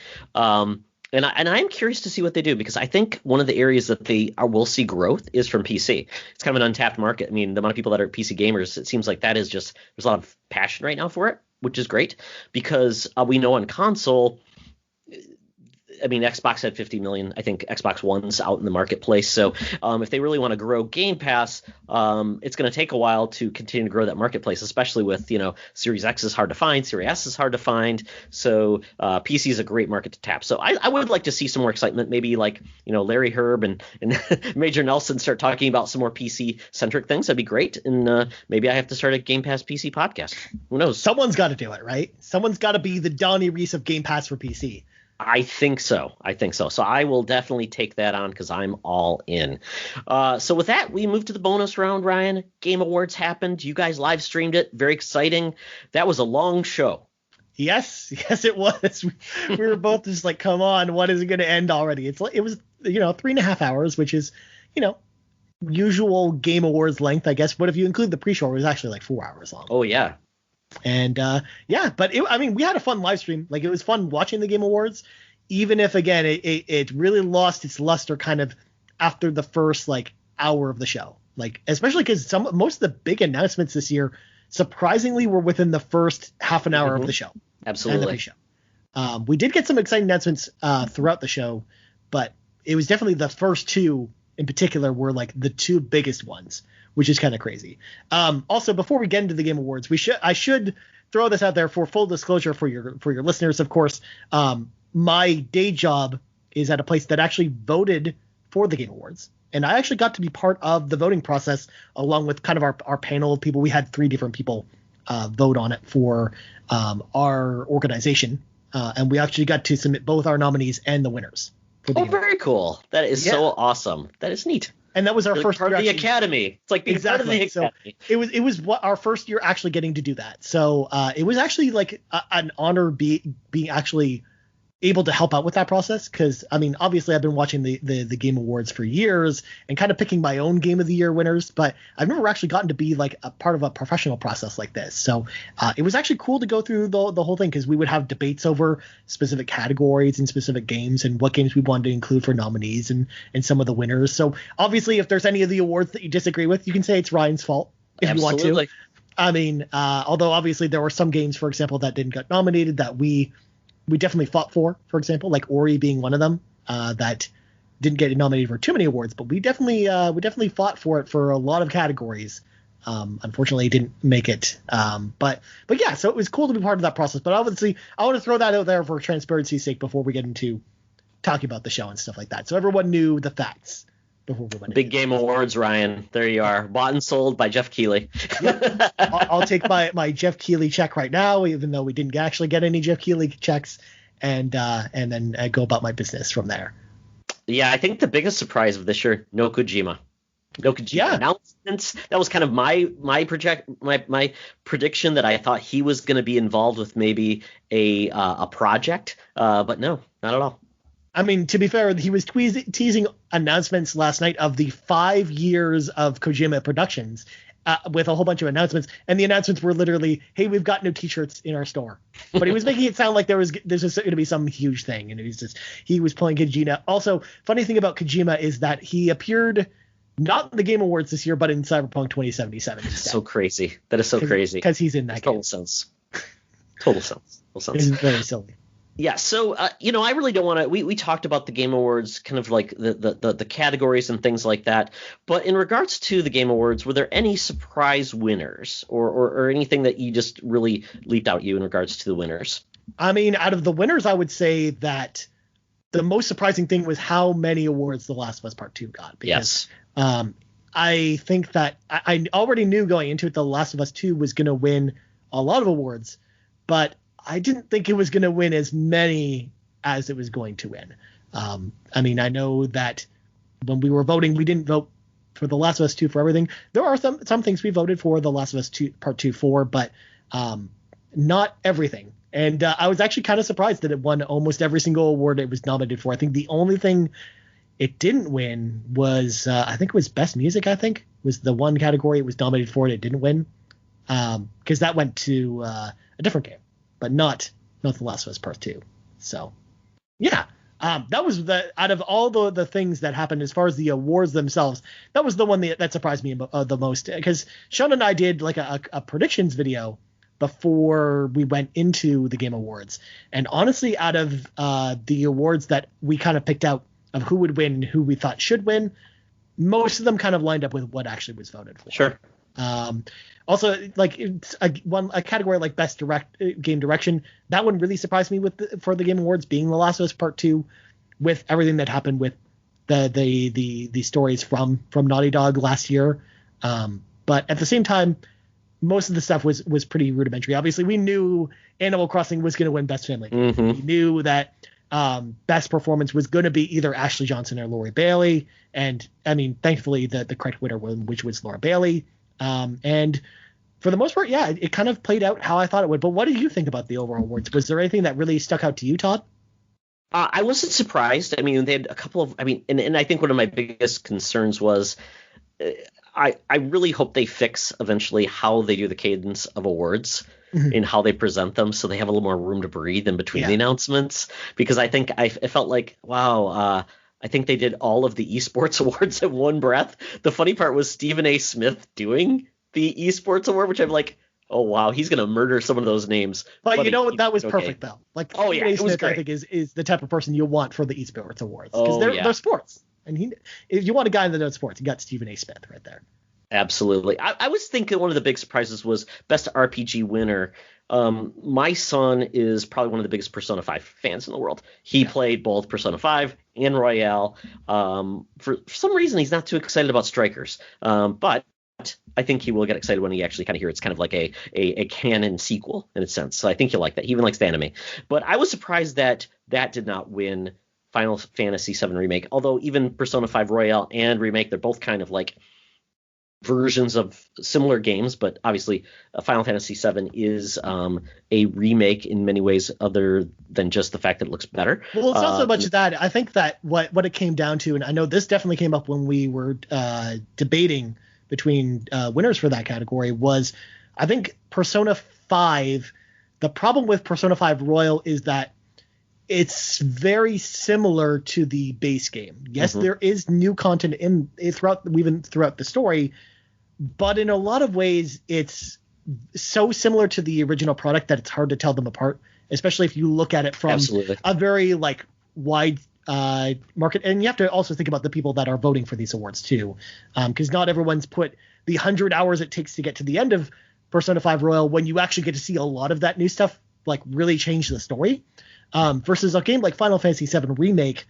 What makes that probably more deserving as the winner for a lot of people is just that it's a completely different take on that game. Like, it's a completely different game from the first game. I mean, it's not even the full game. It's just the first part, the first section of it. But it feels kind of like a full product, regardless of the fact that it's only the first 5 hours of Final Fantasy VII, the original. Wow. But it adds so much to that story that I think that probably gave it the edge over Persona 5.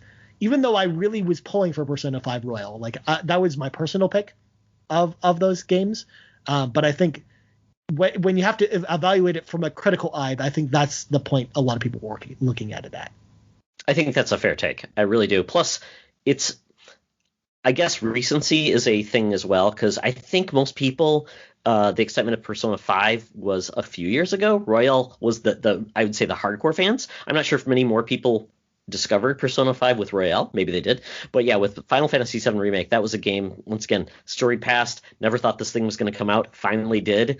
And the fact that it came out as well as it did is pretty impressive. Well, not only that, but it was a game that I was really surprised at, because it really appealed to a lot of people who weren't into Final Fantasy, or people who weren't into Final Fantasy VII, like who played that original game, couldn't get into it, and then really got into this one. And even though I have my own personal problems with the game, such as the game's ending or the way that some of the middle chapters kind of drag on forever, I still think it's a great choice. And it was the type of game that, out of the list of nominees for Game of the Year, that was actually the one I was probably pulling for the most of those 5 games. Sure. I do think that that one was really up there. But yeah, so yeah, I mean, it's a shame, because Persona, I mean, even though it did win in 2017, I would have loved to see Persona win here. But yeah, a lot of that has to do with recency bias. But you have to remember too that a lot of the other RPGs in that category came out even newer than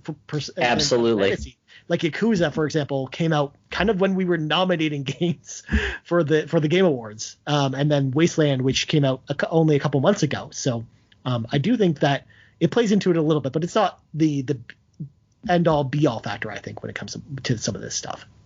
Absolutely. So I was really overall, from the awards perspective, I still think it's a work in progress. I think the fact that they were able to put on a show that was as professional as it was, that they were able to get the nominees and people involved as well, was great. And some of the music was fantastic. I thought some of the presentations were excellent. I think it's only going to get better. I mean, going back to what was it, the Spike VGX back in the day with the Gillette Man. I mean, the Schick Hydra bot, as one would call him. I mean, my only complaint about the show itself, because I think that, to your point, it was really well done this year, is just I wish it was shorter. I wish they could somehow get it down to 2 hours with a 30-minute pre-show, I think. Or if you want to cram more announcements in, have a longer pre-show, but then make the actual award show 2 hours. I think that's. Well, Ryan, how are you going to get the show any shorter when you've got a trailer for a game that I don't think anybody even knew what it was? The Black Desert, or was it Crimson Desert? Crimson Desert, because Black Desert's already a game that already exists. That's why I'm so confused. I'm like, I know there was like an MMO from Korea at one point. Well, I think it's Black still Desert. around. It's still very popular. My brother Kyle, my older brother, he's obsessed with Black Desert, and he tells me all about it. And actually, it's a game that I did a special episode of the Extra Mile on the Xbox Drive talking about MMOs on Xbox, and I think that's one of the two that, if you've never played an MMO before, I think that's probably one of the easiest ones to get into. But Crimson Desert is a game from the same studio that takes place in the Black Desert universe. Okay. But it's a single player RPG. But trying to tell a story. It looks gorgeous. Like, that game looks awesome. But I'm curious to see how it'll actually turn out, because I actually think Black Desert's actually an underratedly fun game as far as an action RPG is concerned. And yes, it's an MMO, so it's got MMO trappings in it, but I'm curious to see what the studio is going to do with like a single player version of that game in that universe. I can imagine it fight dragons. A lot of people. Yeah, you can dogfight dragons. You can do anything. This game was like, what is this game? It's crazy. It also was like a 5-minute trailer, and there was no voice acting, which was weird too. It was very odd. Well, I mean, that's a game trailer from those guys, which, again, they don't have voice acting usually in their trailers. There's voice acting in the game. There's a ton of it, but in the trailers, there's never any, which is bizarre. Yeah, because I remember watching the stream with Sean, and he was also mystified. He's like, what are we watching? And then I explained it to him. He's like, oh, that makes sense. Yeah. Because him and I had talked about Black District before a few times on the podcast. Yeah, so a couple of things that were exciting to me was it was just awesome. I mean, Jeff Keighley loves Muppets, and so we finally got some more Muppet action with the Swedish Chef basically becoming a character that was free in Overcooked All You Can Eat. I thought that was awesome. I thought that was pretty cool. I mean, I don't really have the sentimental or the nostalgia for the Swedish Chef, but I'm glad to see that beloved character again. Anytime you see a Muppet in a video game, it's a good thing. So it's absolutely good. I'm glad to see Swedish Chef in there. I mean, and again, it just brings back all those old days of playing the Count on NES or many other Sesame Street games, because there were like 7 of them on the NES. So there you go. Once upon a time a Muppet that was a Kinect exclusive? Oh, even better. Even better. Got to bust out your Kinect, interact with Muppets.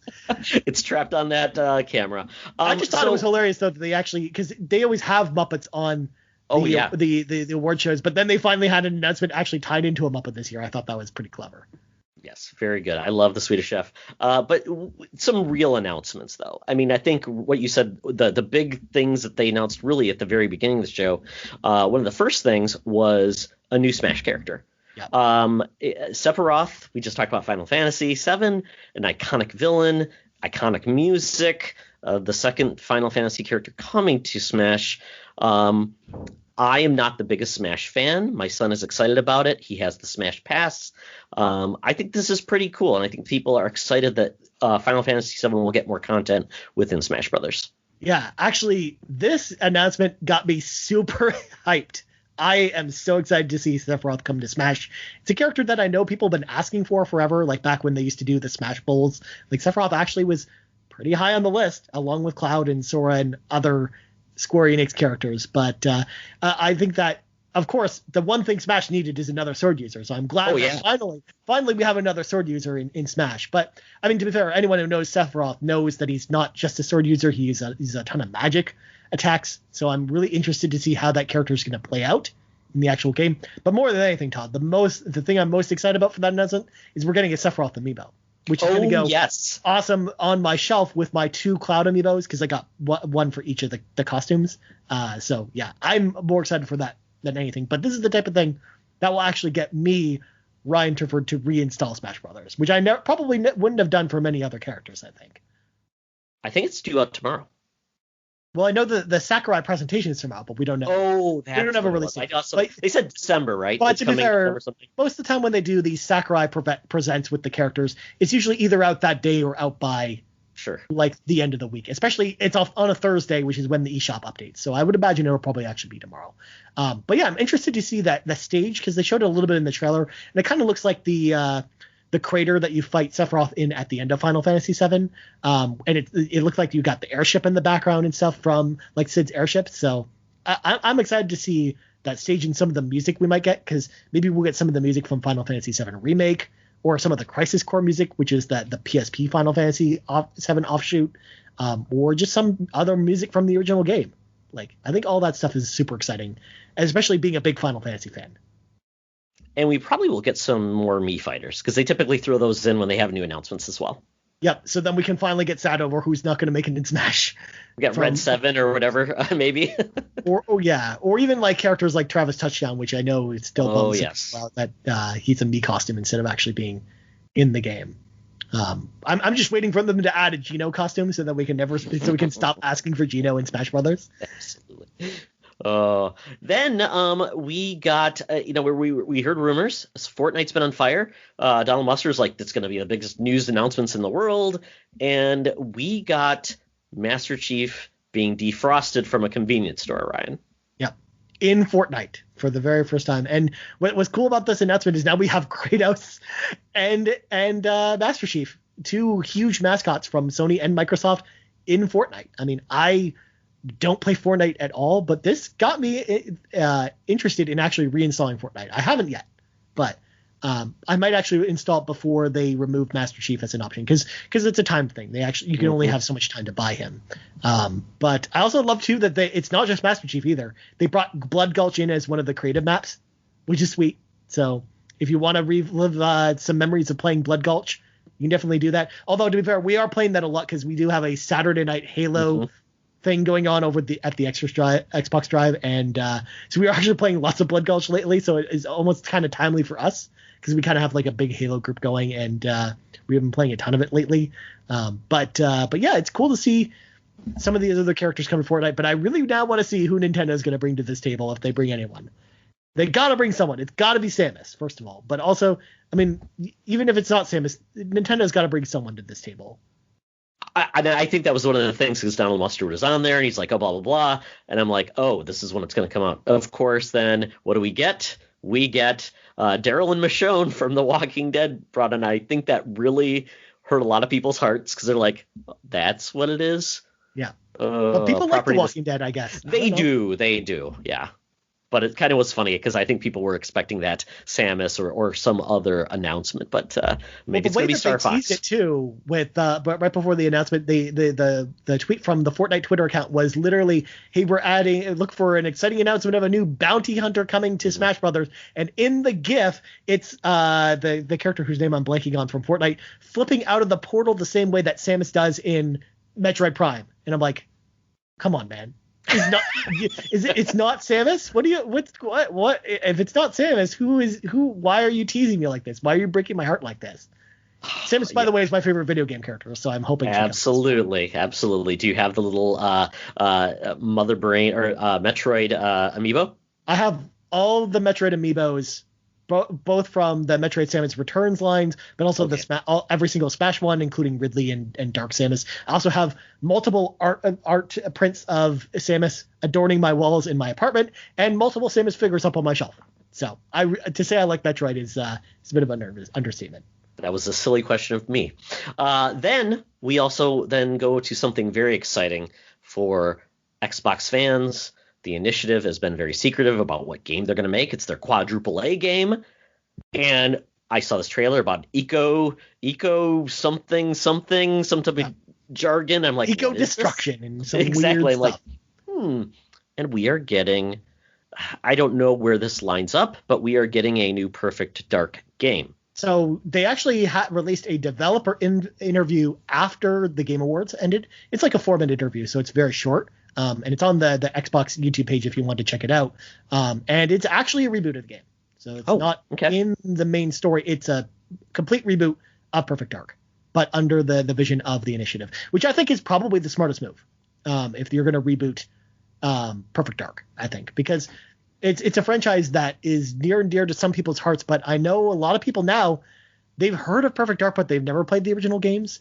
So I don't think that they really needed to keep going with the original story. I'm glad that it's actually a reinvention of Perfect Dark. And it's something, as someone who's been podcasting now for 5+ years, there's one question we get a lot when you podcast. And the question is, what game franchise deserves to come back the most that's been dead forever? And my answer for the last 3 years has been Perfect Dark. It's always been Perfect Dark. That's the game I've wanted to see come back the most because I think that when done well, it can be like a Splinter Cell-esque top tier spy game. And I think that's what the initiative is going to do here. That's what it sounds like, that the direction they're going in. And I cannot even describe how excited I am for this game. I mean, from the moment I saw the trailer, I had to apologize to Sean's eardrums because I got a little too excited when I saw the Datadyne logo come up and then revealed that it was Perfect Dark. Like, I could not believe that it was actually real. We had heard rumors for months that the initiative's game was going to be Perfect Dark, but some of the rumors were talking about how it would be like an offshoot of Perfect Dark, like it would be like in the Perfect Dark universe, but not about Jonah Dark. But obviously we heard otherwise now, that it is actually just a reboot of Perfect Dark, but with Joanna Dark. And yeah, I am so excited for this game, and I think it could be done really well. I mean, I know a lot of people were asking the question, should with a game coming from a Xbox's first quadruple A studio, should that really be Perfect Dark, or should that be a new IP? Or I don't know, something bigger like Halo or Gears, but I'm actually glad that they kind of had, it sounds like they had their pick of what franchise or what thing they wanted to work on. And it sounded like the team pitched this idea when they were pitching their game, that they wanted to work on Perfect Dark. And that gets me excited more than anything, because I think they wouldn't be doing this with this studio if they didn't have a really good idea for what they wanted to do with this game. And I'm so excited to see what they do with this. For some reason, I always thought the Coalition would be the studio that made that game. I remember when the Coalition was announced, and they had that short trailer for that secret game they were making, and it was very much because they were also working inspired. on a spy game. Yeah, I was on like that kind of made sense, but obviously they're deep within Gears, probably making Gears 6, getting that ready as they move more content for Gears 5. So it was kind of interesting, but I'm glad to see that series get rebooted, because essentially that series has 2 games from consoles now that are 2 generations past and beyond.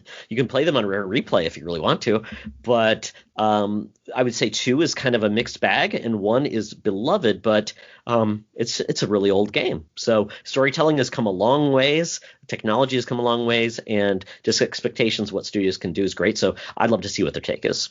Yeah, for sure. And I think that's one of it's probably the game I'm most excited about from Microsoft that we know about. Because, I mean, Fable's exciting, Halo Infinite's exciting, but man, Perfect Dark is the game I'm personally most excited to see what they do with the most. I just wish there was more games coming in 2021, but yeah, I mean, other than Halo, that's it. And Psychonauts. Absolutely. I keep forgetting about Psychonauts too, but that game's also coming out. Oh, that's right. I'm excited. That's going to be fun. That's going to be really good. That will push me to finally beat Psychonauts, because I played it on every system it's ever come out on. That game's so good.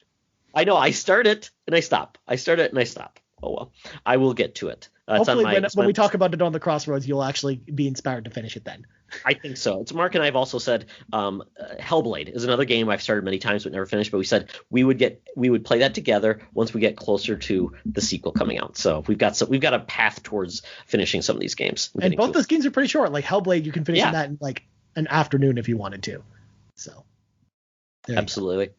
So one surprise that was very exciting to me, I have gotten back into some retro gaming. I own a Xbox 360 because to me it's the best way to still tap into a lot of Xbox's history, because of, like we said, the licensed games just aren't available on Xbox One. They just can't.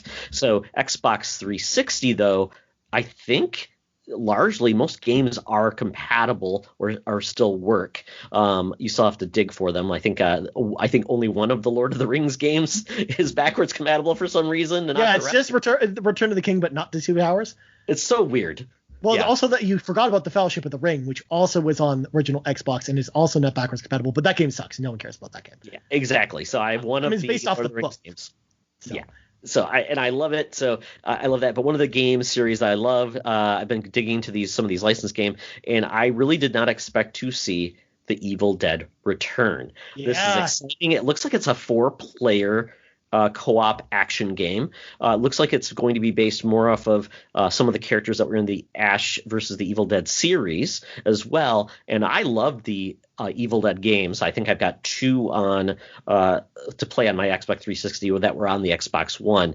So I'm excited for this. I don't know it says 2021. I don't know much about the developer, but I'm just excited because I think that's a property that, even though Bruce Campbell gets older and older, I think Ash is still kick-ass. Yeah, and honestly, like, the Evil Dead franchise is surprisingly popular right now. So I think it's actually ripe for a good video game adaptation, a good modern video game adaptation. I am curious to see what the gameplay is going to be like, because we saw snippets of it from the trailer, but we don't know, first of all, if it's going to be a single player or multiplayer game or both, or if it's going to be in like an online only game like for Friday the 13th or Predator Hunting Grounds, for example, or if there's going to be like how much of that is like Left 4 Dead, or if it's like what's going on with that game in general. So I'm really curious to see what the game's going to actually play like and what kind of game it actually is. If it is more just like Left 4 Dead but with Evil Dead, sign me up. I'm excited for that. Yeah, just toss a little storyline on there, have Ash say his one-liners, we're good to go. I'll take it. Now, Ryan, I don't know about you, but I've really been missing seeing Vin Diesel's face in video games. Oh, here we go. And I didn't know what this game was. I saw Vin Diesel. I'm like, oh, my God. We thought it was Turok until they had actually announced what it was. I'm like, No. It doesn't even look right. It's like it took me completely out of the experience. I don't know why. He's been in video games before. He's been in many video games before. Exactly. I think he was in that great Fast and Furious game we just got. Oh, he was in that lovely game, but he was also in the Chronicles of Riddick: Escape from Butcher Bay, Exactly. one of the best original Xbox games, which has been remade on 360. Yeah, I mean, so, and I think he even ran a video game company. I don't think he still does. He still does. Oh, does he? Okay. Yeah. So, but we got this game, and then we find out that after all this is done, Vin Diesel versus dinosaurs versus lizard people, it's Ark 2, and it's an exclusive for. Is it exclusive for Xbox? It's exclusive for Xbox and PC. And so, is this actually going to be like a story-based game, or because I know Ark is kind of more of a survival game, so this is just weird. Nobody knows. No one knows what this game's going to be. I mean, I would imagine it's going to be like the survival multiplayer game that Ark Survival Evolved is. But I mean, who knows? Who knows? They didn't really dive too much into what this game's actually going to be. They just wanted you to know that Vin Diesel was in it. He fights dinosaurs, and that there's an animated series coming, and that it's exclusive to Xbox. That's it. That's all we know about it. Well, do we know if it's all about family? No, because then it would be too close to the Fast and Furious Crossroads, which they don't want to get too close to that game. No. Even though, again, that's not even the worst game I played this year. So. Ooh, that's yeah. I agree. Out of this, I think the last thing that was truly interesting to me was the Callisto Protocol. It's by Glenn Schofield of Sledgehammer. Well, it's no longer Sledgehammer Games. He created a new studio, but he's the guy that was behind Dead Space, and apparently EA just is not interested in making that series anymore, because I'm like, he could have pitched it back to EA and they probably could have brought back Dead Space, but apparently they're not going to. So we are get a game that he's calling a spiritual successor to Dead Space, and he says he wants it to be one of the scariest games of all time. I mean, in the immortal words of Dead Space, in the immortal words of EA, they said that Dead Space 3 had to sell 5 million copies in order for them to make a sequel to it. And it didn't, because Dead Space 3, no one liked that game. So that's the reason why they can't do another Dead Space game with EA. But this looks like the spiritual successor to Dead Space that I've been waiting for forever. I mean, this game gets me super excited because I love the original Dead Space. It's my second favorite game on the Xbox 360. It's one of my favorite horror games of all time, and I'm so happy that Glenn and a lot of the team, because believe it or not, this team that's working on this is made up of more than just Glenn, who worked on Dead Space. A lot of the people who are working there used to work at Visceral. So we're getting a lot of the older members of that team who worked on Dead Space and Dead Space 2. So I'm excited to see what they do with this. And I've also heard I've heard that this game also somehow ties into the PUBG universe somehow. What? Yeah. Wow. Again, I don't think they talked about it too much, and to be fair, it could be incorrect, but I've heard that from a number of sources, so I'm actually curious to see how that'll play into things. But for the most part, it doesn't matter, because if it's anything like the original Dead Space or Dead Space 2, like, that's a Ryan Turford game right there. I am so excited for it. Yeah. The twist is this time it's a space dentist, not a space engineer. Oh. You use dentistry tools. Yes, exactly. You got to throw your dentist drill at a necromorph's face or something this time. Yeah, and acid spewing water picks. Yes, exactly. It writes itself. But okay, I lied. I didn't say the last thing. The last thing what I would say plays into that same story about a franchise that apparently no one wanted to make. So the people that made that franchise go and make their own game, and that's Back 4 Blood. Apparently Valve does not want to make another Left 4 Dead. Nope. So they're making their own Left 4 Dead. And Valve owns the license to Left 4 Dead, so they couldn't just license it. So yeah, Back 4 Blood.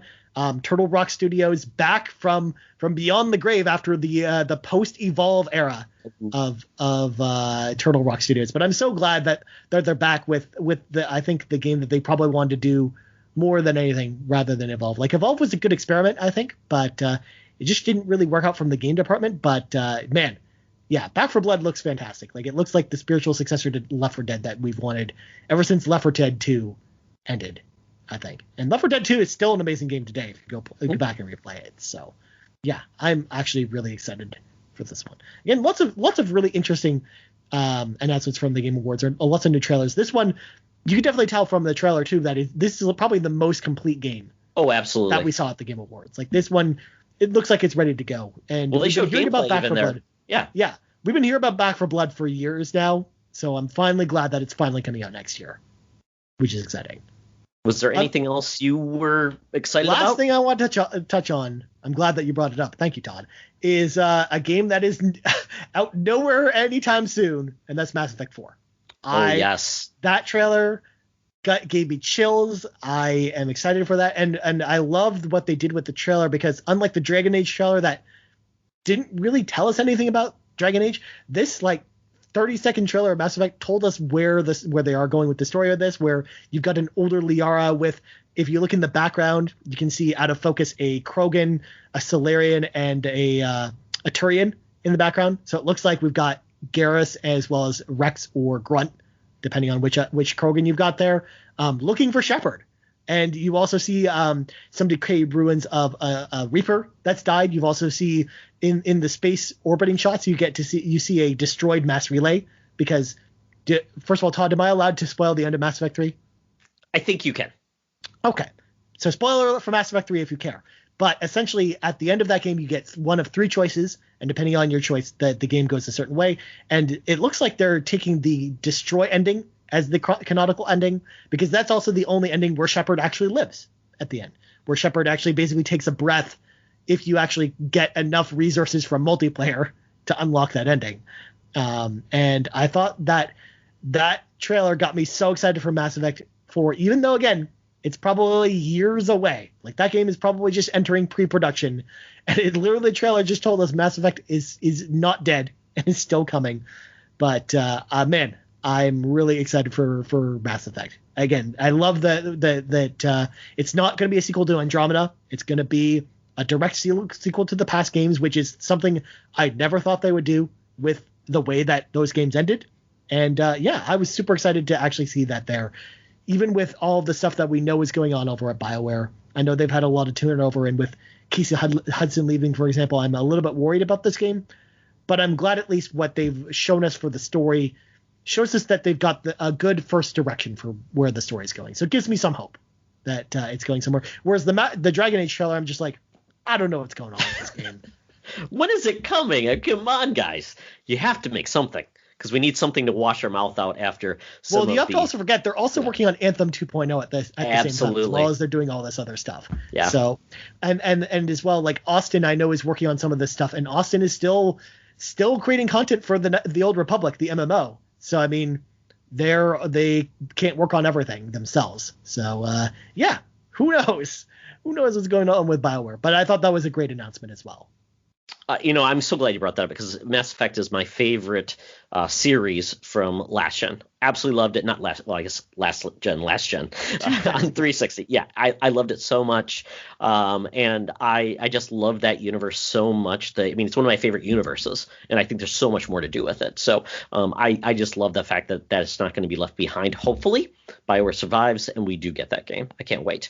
And we are getting the Legendary Edition, which I think they've just put up for pre-sale now. And I don't know who's working on that, quite honestly, but I'm excited for that too. Yeah, I'm also interested to see what changes, or if they change anything, is coming to the Legendary Edition of the game. Because, I mean, who knows? Who knows? It could be anything, as Sean Capri says. I say a lot. It could be anything. But yeah, I'm excited to see also what they do to Mass Effect 1 in particular, because I know it's a game that a lot of people have a tough time getting into. But I am hoping that it turns out okay. So, or if they don't change it too much, I should say as well. Mass Effect was the reason I bought an Xbox 360. Same. It was the first even though I bought my 360 at launch, that initial trailer for Mass Effect that we saw like maybe a month before the console came out, I was like, yep, I'm buying one of these. I don't need a PS3 right away. Because I want Mass Effect, because I loved BioWare's games on the original Xbox so much with Knights of the Old Republic and Jade Empire that I knew I was all in on Mass Effect. Excellent. Well, Ryan, it's been a journey. Thank you for joining. Thank you for supporting us with Mark being gone. I know he would have loved to be here. He was really excited about having you on. So you know what? That may mean we need to have you on in a few. I was just going to say, that just means you need me back at some point. Absolutely. Like you've left something behind at our house. So you have to come back and get it. God, that was your tactic all along, wasn't it? I think you might have played that before. Oh, well. Well, Ryan, tell people how they can find you. All right, so you can find me on the internets, on Twitter at Ryan Turford. That's Turford, because everybody always asks. You can also find our podcast, The Xbox Drive, on Twitter at The Xbox Drive, on YouTube at youtube.com/The Xbox Drive, or your podcast service of choice. It is your weekly dose of 40 minutes of Xbox goodness with both myself and Sean Capri, telling you all about the Xbox news and other things, whatever we want to talk about on Xbox that week. But we also do, as we talked about a little bit earlier, other shows like The Extra Mile, where we do reviews and other deeper discussions for some games, as well as we also do The Crossroads, which is a weekly series that I do on the show, all about the original Xbox. We're counting down to the 20th anniversary of the original Xbox. Can you believe that next year is the 20th birthday of Xbox? Like, I can't even believe it's been that long. Like, Halo is almost a 20-year-old game. Takes me back to playing Buffy on the original Xbox. Yes, exactly. Which was an earlier game on the original Xbox. So, yeah, there you go. So that's where you can find me. I'm on all the things there. Also, I stream Thursday nights at 8 p.m. Standard Time on YouTube. So on youtube.com/the Xbox Drive, you can find me there. Also, I stream from time to time for non-Xbox games on my personal Twitch, twitch.tv/Ryan Turford for that. There you go. You got all the plugs from me. Where can people find you, Todd? Oh, my goodness. Well, I first want to say thank you, Ryan. This has been a pleasure. I will say this. The fact that you don't use kilometers, you use miles instead is very weird. I also lived in Texas for 3 years. So okay. Perfectly fine then.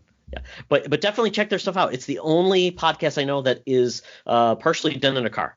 Ryan is sitting in his chair. Sean is in his car. It's very bizarre, and the video even shows you that it's actually real. You may be able to, in the future episode, to request what Sean actually buys at McDonald's, which is very cool as well. And hopefully now he has all of the Looney Tunes. That's all I want to know. He said today he thinks he has them all. He was checking the guide online, but he's pretty sure he has all the Looney Tunes toys. And I don't know if he shared them. It's been a weekly journey. He's been trying to collect them every week. And I don't know if he shared them with his children either. So who knows? He's been telling me he has been. Okay, that's good. He's a good dad.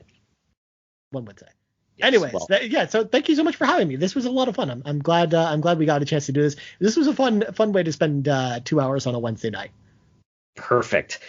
So as Ryan said, how do you follow us? At co_mode_pod. Oh, that's such a mouthful. At Toxtra and at _Canardian on Twitter. That's how you can reach us, ask us questions, or tell us what you're thinking about in the world of video games. We also have a Facebook group and page if you want to check it out there and join the discussion there. We have shirts on TeePublic.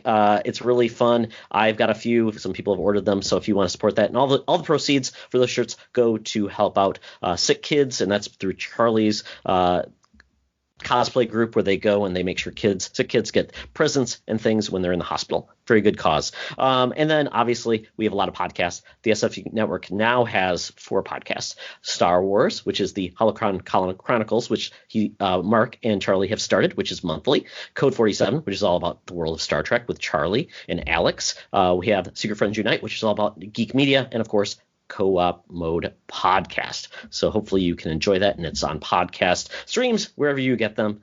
And lastly, once again, it's always better to game together. Hey, Louie, you're gonna buy a video game. All right. Hey, the Atari 2600. Old news, Louie. Check out the Gemini system from Coleco. It plays all the same games. It's about the same price. And Gemini comes with Donkey Kong. Hey, this joystick plays better than Atari. And you get a built-in paddle. And coupons worth $25 for all these arcade cartridges. Okay, Gemini. Smart, Louie. Smart. Remember, Gemini beats Atari by one hand controller, a cartridge, and $25 in free coupons.